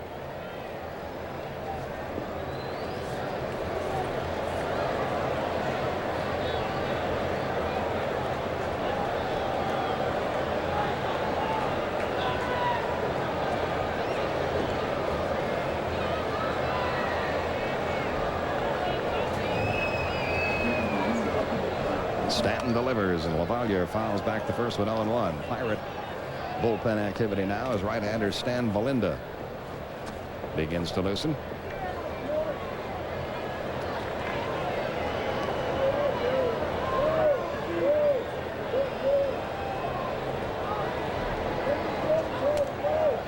A ball and a strike now on Mike LaValliere.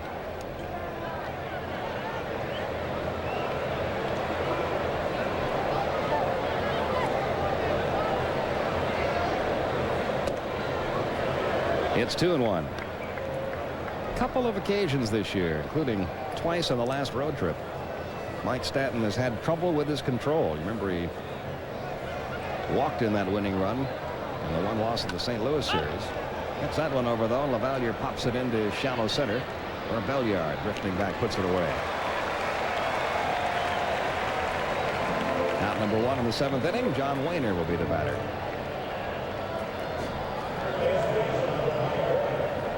And Mike Stanton really blames himself when that happens. He's a pretty good control pitcher most times. But when he has one of those outings where the control eludes him,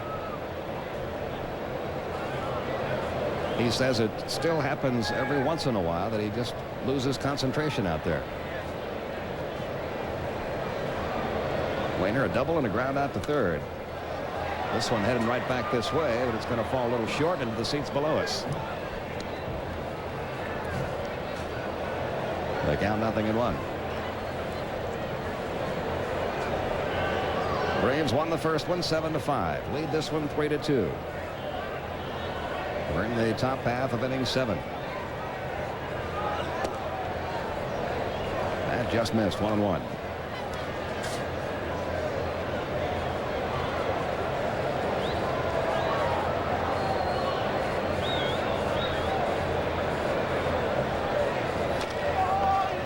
Toward second, where Lemke fires on to Hunter. 2 down.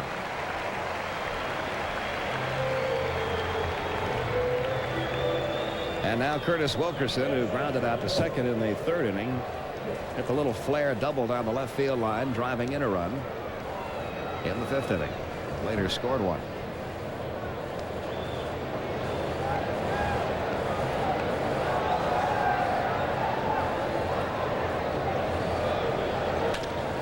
Into right field, Otis Nixon on the run. Whoa, he overran the ball. Wilkerson's going to wind up at second. And Otis Nixon, who has run down just about everything hit his way, misjudged that one and will be charged with an error.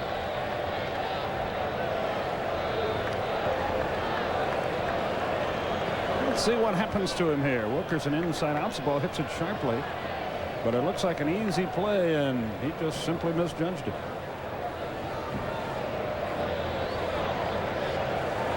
He's lucky he got a glove on it at all, or Wilkerson be at third. He winds up at second on the two-base error by Nixon, and now Lloyd McClendon will come on to pinch hit for John Smiley.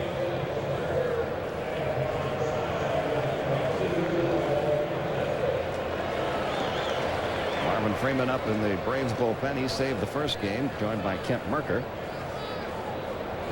One of the reasons that Freeman was called on to save that first game was because Tom Glavine, if he had trouble with anybody, had trouble with the guy we're going to see hit next, Lloyd McClendon, who went 2 for 3 with a pair of solo homers.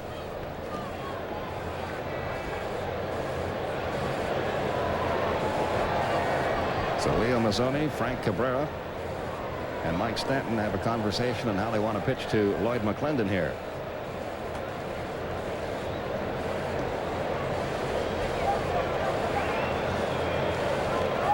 McClendon has a streak going as a pinch hitter. It's a little bit unusual. Some guys who are employed as pinch hitters a lot very rarely get a pinch hit home run. But he has had at least one pinch hit homer in each one of his 5 years in the major leagues. 1 ball, no strikes, the count on Lloyd McClendon, the runner at second, representing the potential tying run. 2 men out.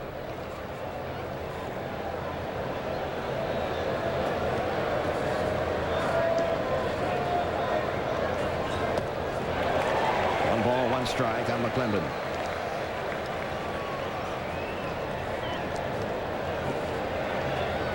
And I'm sure both Lloyd and Mike remember that only at bat.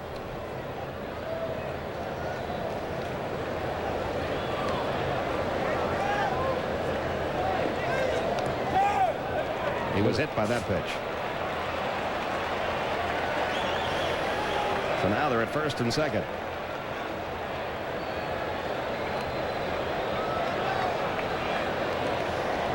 He's not thrown at him. He's trying to make a pitch up and in. And he gets it too far up and too far in.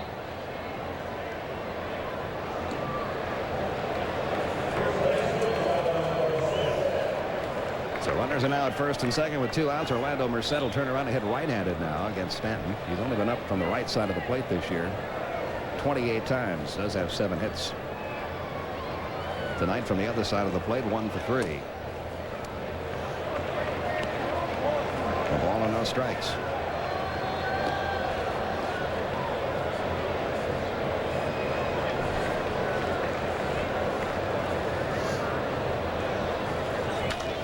Slaps this one to right field. Otis Nixon gets a chance to make good and does. The Pirates strand 2 in the 7th. 7th inning stretch time in game 2. It's the Braves 3 and the Pirates 2.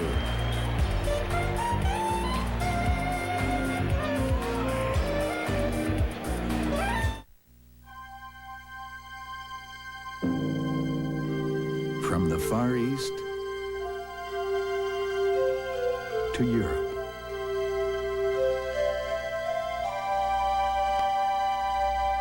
Across the Caribbean and throughout North America, only one airline covers so much of the world with so much warmth. We love to fly on beach shores. When sports cream, when arms are sore, when legs ache, when muscles hurt. Why Sports Cream? Massaging Sports Cream In brings fast pain relief. No medicine-y smell, no odor. Why Sports Cream? Because it works. To help relieve her heartburn, her antacid uses aluminum and magnesium. But his is Tums, and Tums has calcium. Something my body needs anyway. I like that. Tums. More and more men all over America are discovering a new way to relax. They're called Hager Easies. And they're the kind of pants that feel great for doing just about everything, or nothing at all. Because Hager Easies are cotton. So no matter what you're doing, you can feel comfortable just being yourself. Hager, a feel for America.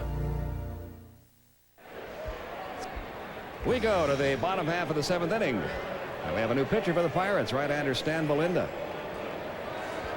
Replacing John Smiley, who worked 6, allowed 6 hits, 3 runs. 2 of those runs were earned. He walked 4, struck out 4. The numbers on the sidearming right-hander Stan Belinda. They have sort of a bullpen by committee with the Pirates. No one big save man. They employ a lot of different people to try to save ball games. Bill Landrum leads their staff with 15 saves. Belinda's got 9. Kipper's got 2. Palacios has got 2. Patterson's got 1. And this is Randy Tomlin throwing out in the Pirates bullpen now. We mentioned in the first game that they have been carrying 11 pitchers all year. They've gone to 10 for this doubleheader. They'll probably get it back up to 11 tomorrow when they call Paul Miller up. So they may employ somebody like a Tomlin for 1 inning here, or 1 hitter maybe.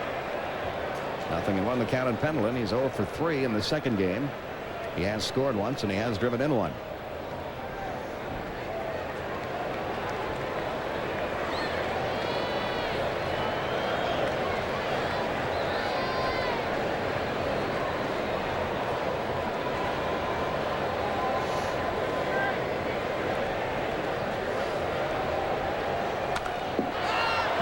In the air on the left side. Belinda didn't know where that one was. It's caught right on top of the mound. He was pointing over toward the right side of the infield. And he heard Wayner's footsteps behind him and cleared out.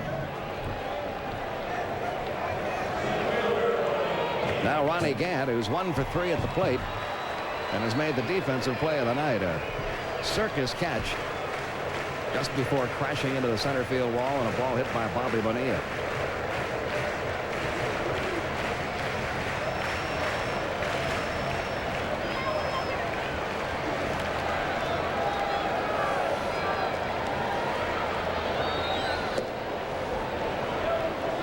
No strikes to Ronnie Gant. Stan Belinda,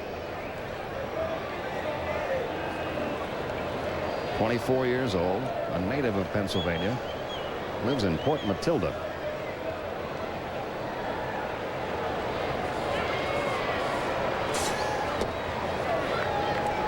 And the count 2-0 now on Gant.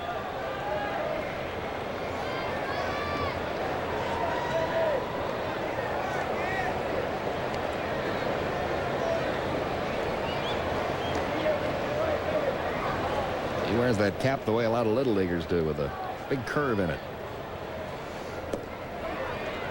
3-0.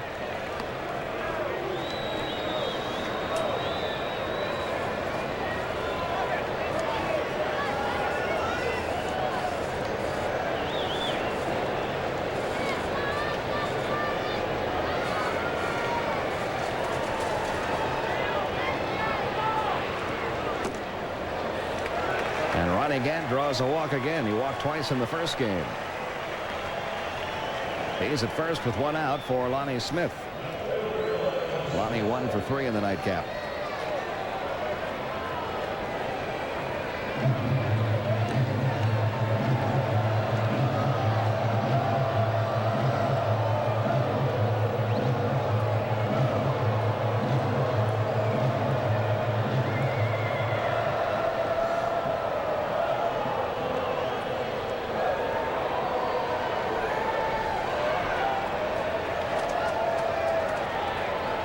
Runner going. The throw down by LaValliere. Ronnie Gant is safe.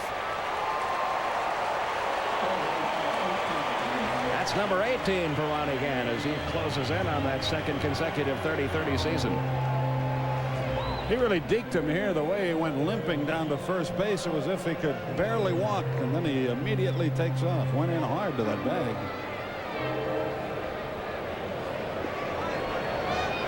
Changed his slide at the last moment and almost came off. The count 0-1 on Lonnie Smith.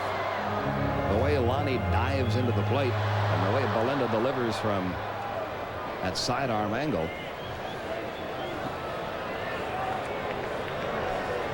You might see a pitch come close to Lonnie every now and then from this guy. That was a breaking ball, striking the outside corner. 0-2.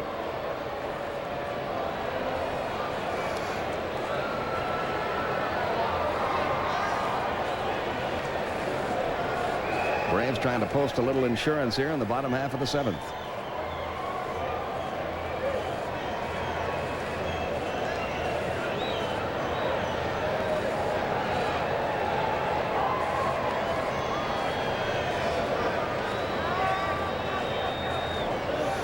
Belinda steps off as his shortstop Jay Bell cut in behind Gant at second.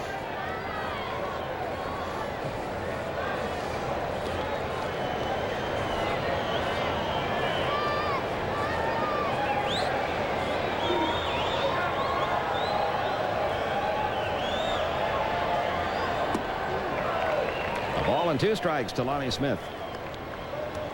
They're underway now at Dodger Stadium. The New York Mets and the LA Dodgers, first of the 3-game series.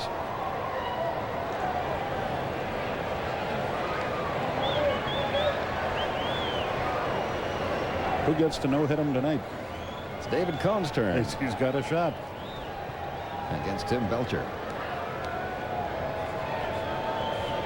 Here's the 1-2. 2-2 to Lonnie Smith.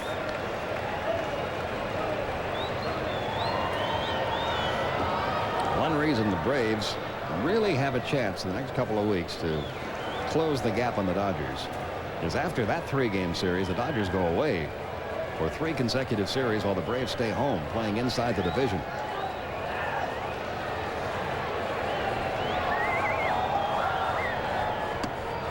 That's it for Lonnie Smith. Belinda records his first strikeout. 2 down in the 7th. Brian Hunter will step in. Had a pretty good pitch to hit, but he got it in just enough that Lonnie was sort of tied up. It was right in on his hand. Well, in the 7th inning of game 1, Brian Hunter came to the plate with a runner on and hit his 7th homer of the year.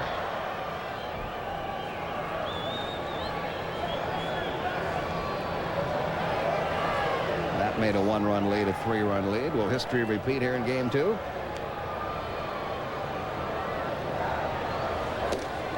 Blown away, ball 1.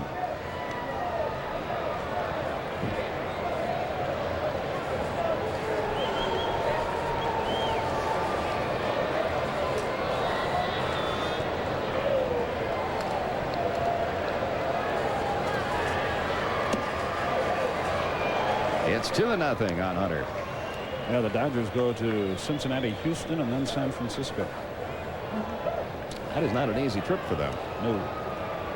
Braves will be playing 3 teams that are right now in the 2nd division, although the Giants have been playing excellent baseball lately. You get the Padres, the Giants, and Houston before the next road trip begins.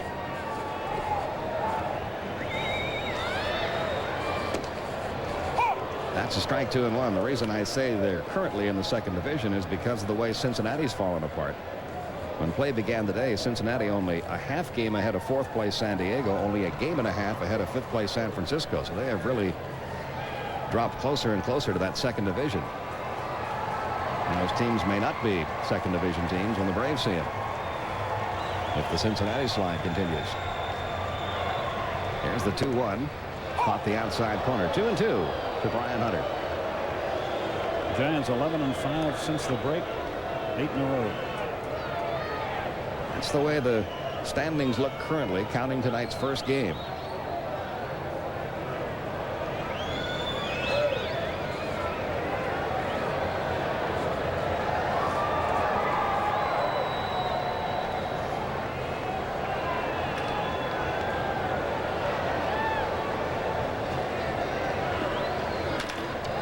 Out toward short, Jay Bell, the backhanded grab, the throw to first. And that's it for Hunter and the Braves in the 7th. Belinda gets the job done for the Pirates. We've completed 7 in game 2. It's a 3-2 Atlanta lead.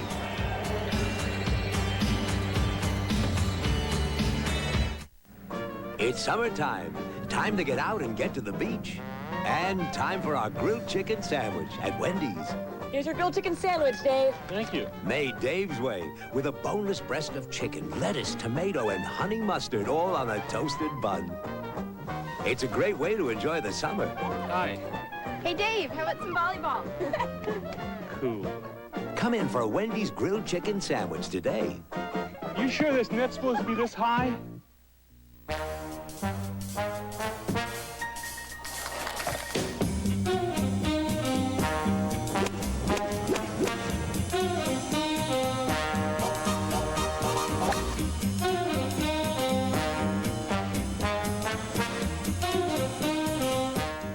Greatest swingers in the game. the PGA Championship. Live beginning August 8th on TBS. Check out our Delta scoreboard in Houston. The Astros leading the Cardinals 6-2. Ken Caminiti has a grand slam home run in that game. They're underway in San Francisco at the end of an inning. It's 2-1 Giants over Montreal. Burkett against Barnes. And as we mentioned, the Mets and Dodgers just getting underway. No score yet. Over in the American League, a little bit more activity. It's an 8-8 ball game. Oakland led that game 8-1 at one point. The Yankees have come back. They're in the bottom of the sixth. California got a 10-2 victory over Cleveland. Finley wins his 14th for the Angels. Chicago 12-4 over Toronto. The White Sox making their move now. Jack McDowell wins his 13th. Texas leading Boston 7-2. They're in the ninth inning. Minnesota 5-3 lead over Detroit. They're in the bottom half of the seventh. Baltimore did not score in the top of the first at Seattle. And for complete scores and highlights, tune in to CNN Sports tonight in about 15 minutes with Nick Charles and Fred Hickman. Deion Sanders takes over in left field, and Marvin Freeman, who saved game one, on here again in game two. Eighth inning, 3-2 Atlanta. Here's Skip. Okay, Pete, thanks very much. Jay Bell leads it off. Bell 0 for 3 in this game, 1 for 7 on the night. Freeman in game one went an inning and a third, allowed 1 hit, struck out 1.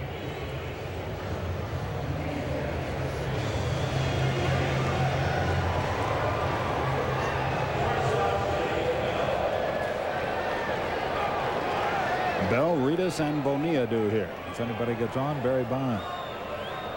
And it's just a 1-run game. Good play by Pendleton. That ball was wickedly hit, one out.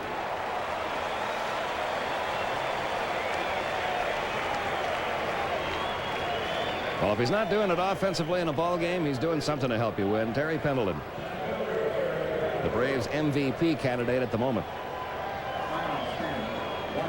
And not the only one, really. No. Otis Nixon. Otis Nixon certainly has to be considered. David Justice, had he stayed healthy, would have been high in the rankings. And a Cy Young candidate as well, and Tom Glavine. Reedus 0 for 2 with a walk. Fast strike, 0-1. Freeman had 1 save in his life coming into the night. He can wind up with twice that many in one evening if things go well for him here in the last couple of frames.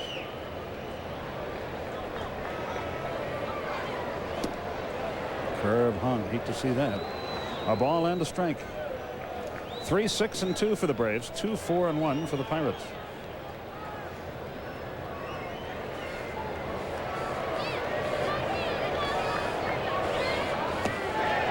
He didn't get that one. 1-2.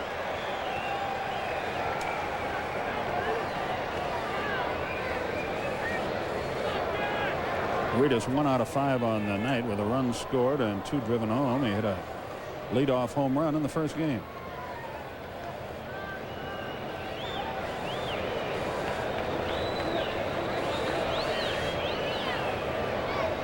The 1-2 pitch pops away from Cabrera all the way to the screen. It's 2-2.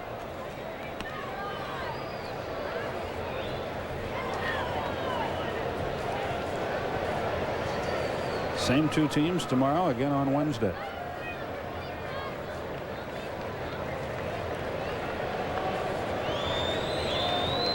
The 2-2 pitch. Got him with a breaking ball. Reedus is out of there, 2 down. Everything Marvin Freeman throws is down most of the time. And against right-handed hitters, down and away. He is really tough on righties with that sinking fastball and that slider.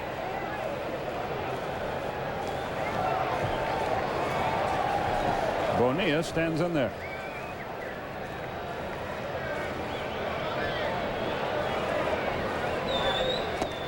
He doesn't get it. He's going for the punt. He's 0 for 7 on the night. 0-1 the count.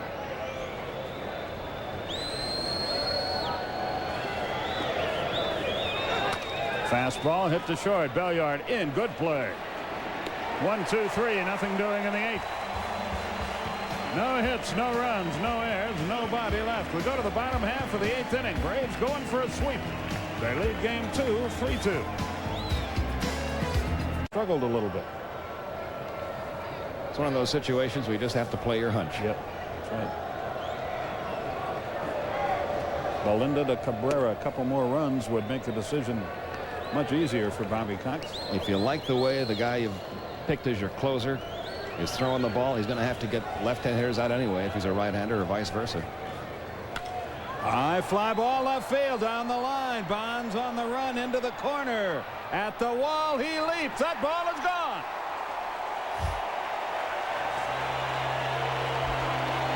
Boy, that helps. It's 4-2.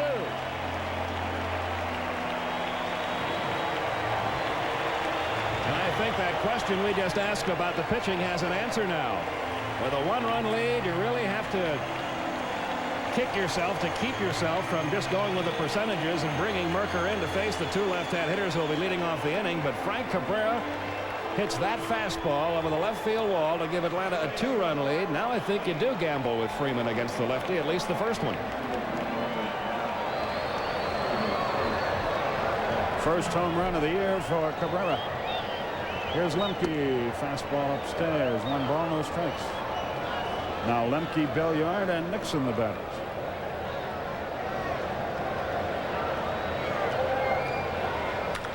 There's a high drive to deep center field.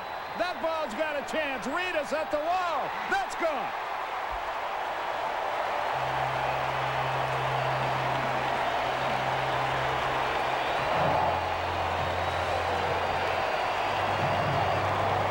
Mark Lemke hits his first. It's 5-2. What are the odds? You're almost to August of two guys hitting back-to-back homers who had not homered all year. Lightning often strikes in unexpected places, and it strikes twice here in the 8th inning. Lemke, who showed good power in the minor leagues, showed that if he gets a pitch to his liking, he can really drive the ball there. Belliard the batter. Swings and misses. 0-1. 5-2 Atlanta.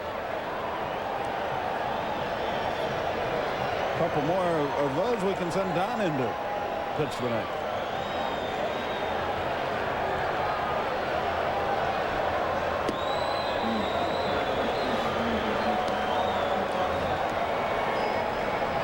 Fifth time this year the Braves have hit them back-to-back. Belliard awaits the 1-1 pitch. He had a triple in the first game.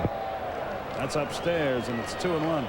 Lemke's home run went 411 feet. I didn't catch the tail of the tape on Cabrera. Cabrera was 339. His just did clear, but Marks, a major league home run. That's one of the longest ones hit by a Brave this year in this ballpark.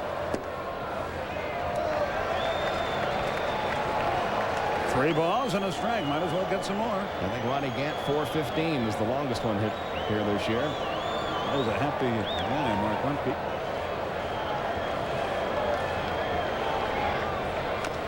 Fouled away. It's 3-2.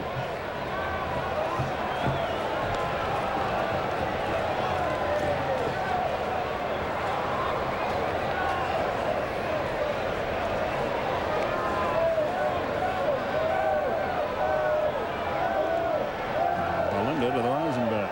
He got through the 7th in good shape.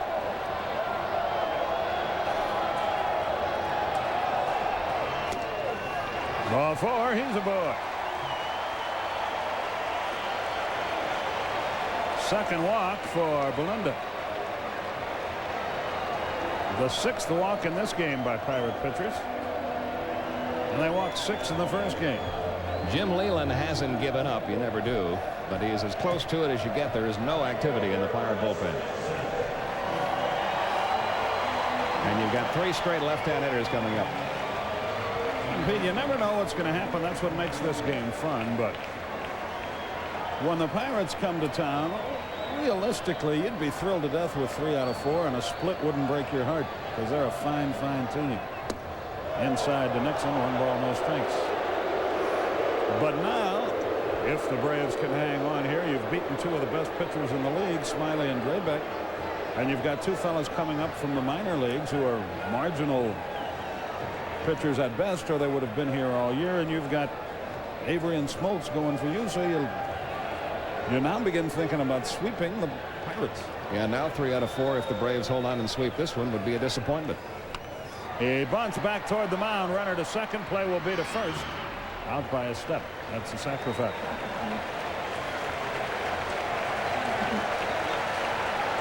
It goes 1-3. Here's Dion.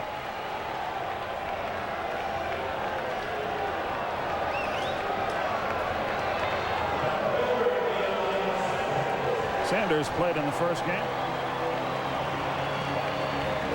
Was 0 for 4.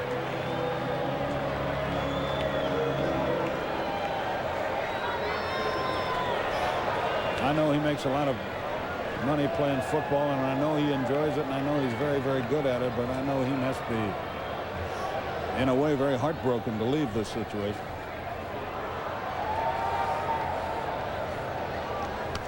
He had a good cut there, fouled it back, 0-1.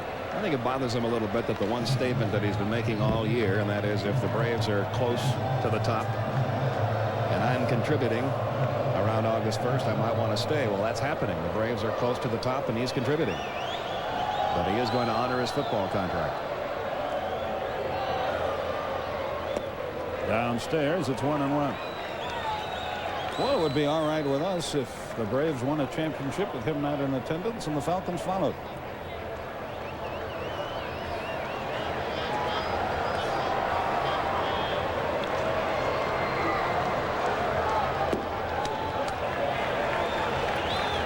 He and I sort of in similar situation. He goes to football, picks up $2 million. I go to football. 2 balls, 1 strike.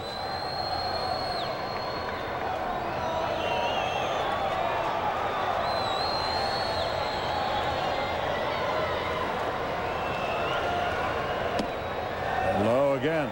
Melinda really struggling now. 3 balls and a strike, so Sanders will have a good pitch to hit here.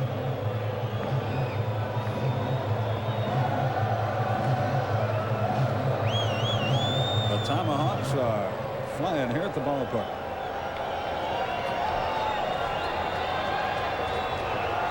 He walked him. That's his 3rd walk in an inning and a 3rd.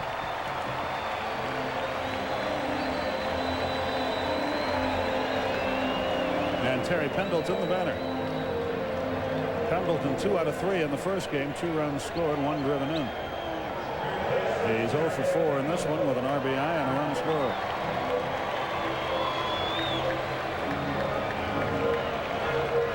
Ronnie Gant moves on deck, and the pitcher follows him in the order.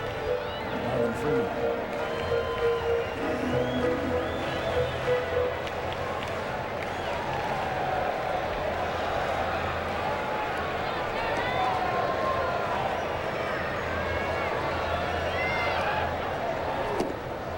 Nowhere near. He is really struggling. 1 ball, no strikes. In the 9th, the Pirates send Bonds, LaValliere, and Wainer to the plate.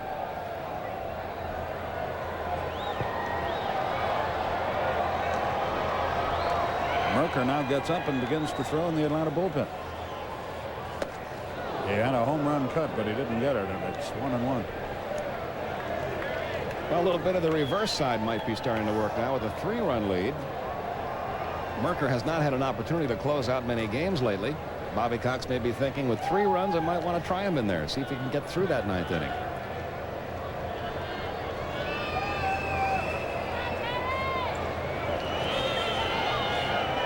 A ball and a strike.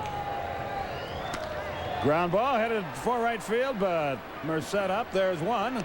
Safe there. Merced got a good jump on that ball, moved to his right, and turned it over there on the corners with 2 out for Gant.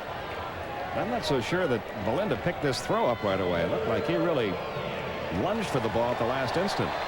Yeah, look at his head duck out of the way there. He almost got beamed by that throw from the shortstop. Tommy Gregg moves on deck. If Gant delivers, Freeman will be done for the night. He did.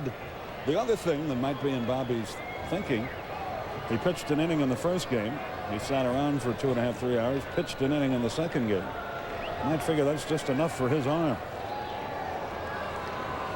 First and third, 2 out. Gant 1 out of 3. A stolen base in this game. He had one in the first. You've also got to take into consideration the pulled calf muscle to Juan Berenguer. He's listed as day-to-day. Well, we've had injuries listed as day-to-day that have gone week to week.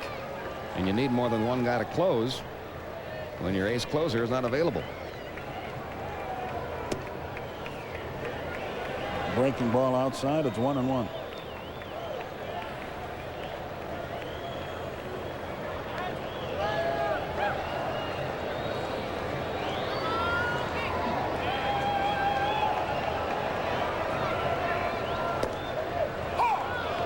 Gant in the hole, a ball and 2 strikes. The one thing that has really impressed me about this team this year is the way they have been able to perform when some of the key people have been unavailable.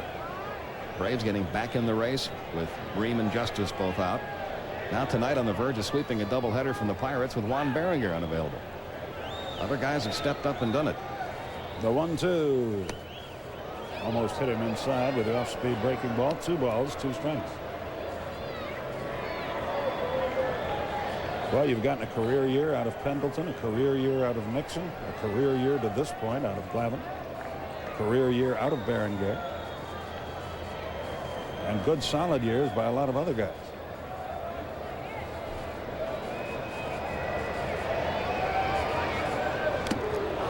Didn't get the curveball, and the inning is over. Gant flips the bat away in disgust, but the Braves scored 2 times. They do it on 2 hits, and they leave a couple. Kent Mercker on to pitch, and Barry Bonds leads it off against him. Bonds 1 for 3 in this game, a pinch hit double in the first. Save opportunity here for Mercker, and this is the role he wants. If he's going to be in the bullpen, he wants to close. He said if he's not going to be able to be a closer in the bullpen, he'd rather start. 0-1 the count to Bonds. Nobody on, nobody out. A 3-run game. Just missed with a good fastball. 1-1.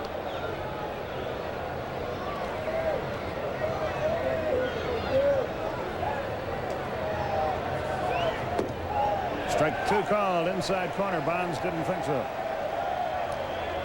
Pirates had won 4 out of 5, 13 of 17 coming into this doubleheader, and they had their 2 aces going, or I should say 2 of their aces.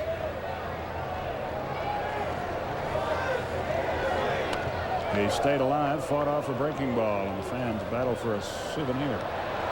Mercker had a lot of these opportunities earlier in the year. He's picked up 4 saves, only 1 though since the 11th of May. But he was told by Leo Mazzoni and Bobby Cox that his inconsistency is the reason that he was not getting that opportunity. Berenguer has been so consistent. So he has a chance here.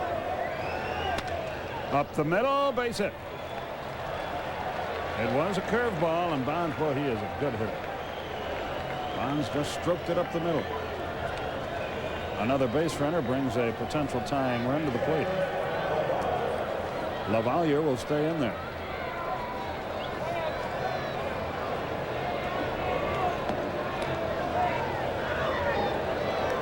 LaValliere just 0 for 2 in his career against Mercker. Andy Van Slyke is 2 out of 2 with a home run.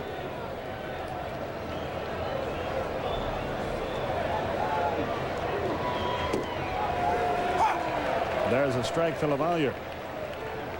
They hit into a double play in the 2nd inning. Flied to left in the 5th, popped to short in the 7th. Another ground ball would be nice. Runner going a little high, and Bonds makes it unmolested. No stolen bases credited Bonds. That's called catcher's indifference. And it takes the double play away, so maybe not such a good idea to be indifferent in that spot. But Cabrera had no chance. A little pop fly, foul. Mercker ahead on the count, 1-2.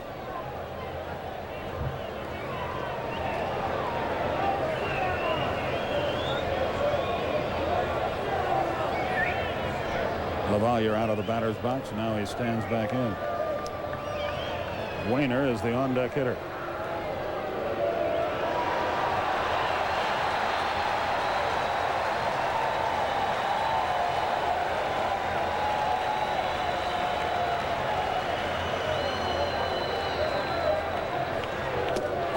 Got it. Fastball outside corner. LaValliere knew it. Mercker gets his first out, a strikeout. Down 1-2 in the count. LaValliere must have been looking for a breaking ball. As soon as that fastball stayed right on the outside corner, he knew. So there's the first one, and Wainer the batter. And Wilkerson moves on deck.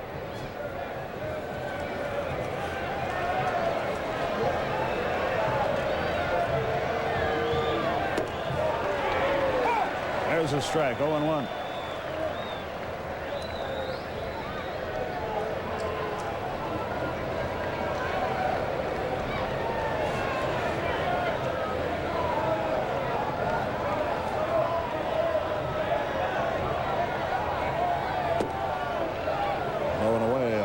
A strike. 5, 6, and 2 for Atlanta. 2, 5, and 1 for Pittsburgh.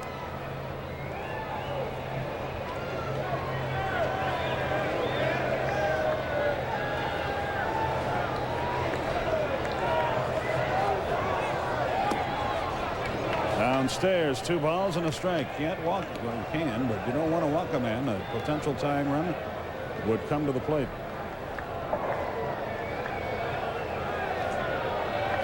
The Braves bullpen is vacant, or at least there's no activity. There goes Bonds again. High pop foul, out of play.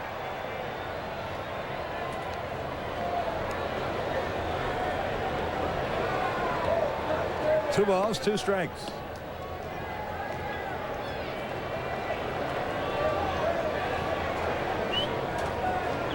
One on, 1 out, a 3-run game. Braves won the first one 7-5. We'll be with you at 7:35 tomorrow night.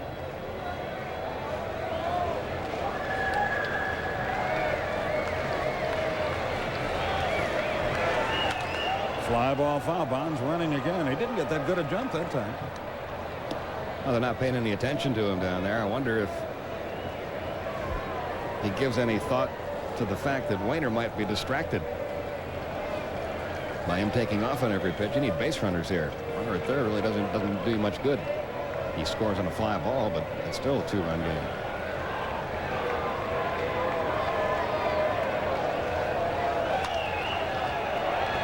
Into right field, diving play. Lemke throws to first. Bad throw. He's safe.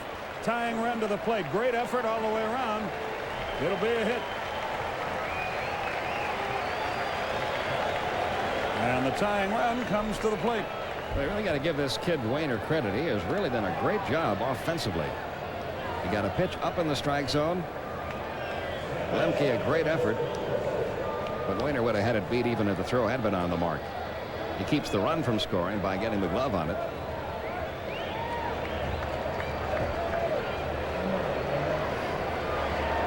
Wilkerson stands in. 1 out of 3. Doubled homer run, then scored in the 5th. It's 0-1. A long one now ties it up. Wilkerson has no home runs this year. Tom Prince has moved on deck. He bashed one off the left field wall in the first game.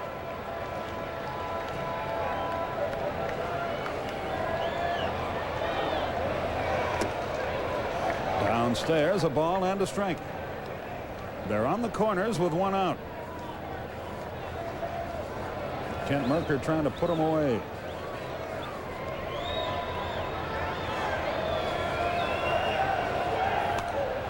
He's ahead in the count, 1-2.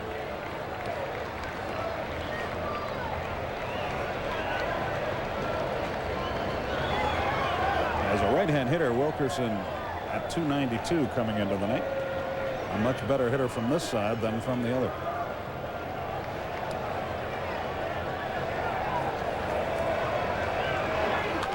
Base hit left field, hanging curveball. It's 5-3. He's lucky that one didn't leave the yard. That was really up in the zone. Here's Prince.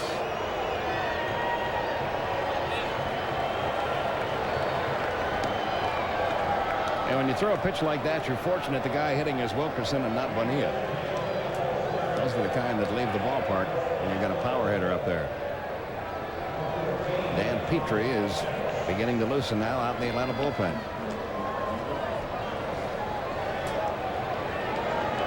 So Prince is the batter in the first game. He did the catching, wrapped into a double play, reached on an error, later scored, doubled. So was 1 for 3. Leo Mazzoni has visited with Mercker. Landrum up and throwing in the Pirate pen. They're within 2, and they have those runs on base with only 1 out. His curveball has not been Mercker's friend so far tonight.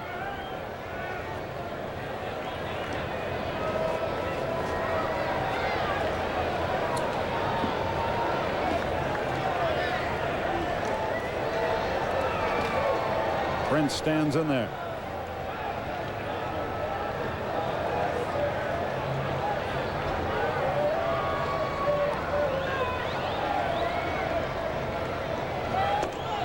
Fastball outside. 1 ball, no strikes. Top of the order, and Orlando Merced on deck. And he has home run power, and he's proven that against us this year. So does this young man, Tom Prince.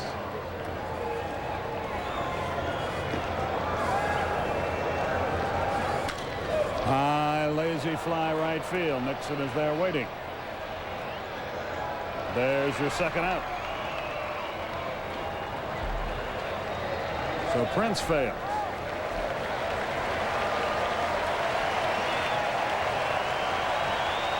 And Merced is the Pirates' last hope. And you've got the situation you want here. You've got him batting right-handed. He does have power, but all of his home runs in the major leagues have been hit from the left side of the plate.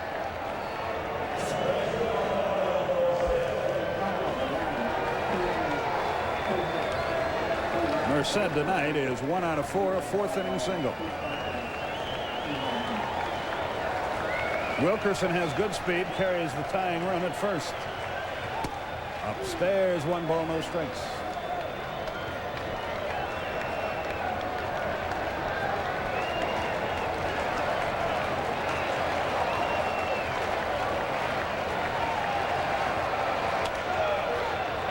It's even now, 1-1. Jay Bell is on deck.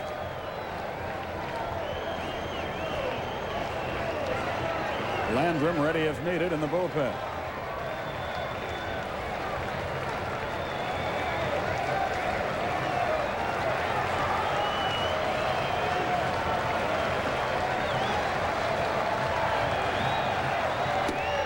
One and 2. He's a strike away.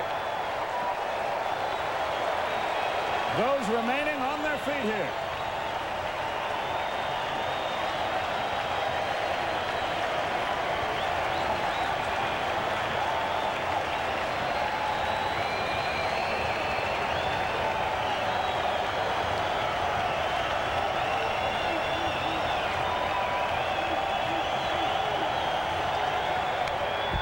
Chased a high fastball, had a good cut, fouled it back. Still 1-2. Mercker doesn't like that baseball, gets another one. You know, the other thing that happens to a young kid like Mercker, you've been a starter all your life. You know exactly when you're going to pitch and how you're going to be used. Then you're a closer for a little while. Now the inactivity has to drive you a little nuts. The 1-2 pitch. Got him. Oh, he foul tipped it. Oh, man, I thought he had him struck out. And the ball went into and then out of Cabrera's glove. Almost, but not quite. And you don't blame the catcher on that. That's just a reaction play. It either sticks or it doesn't. You don't have time to think about squeezing your hand. The 1-2. Little tap. Belliard fields to first. Braves win a doubleheader.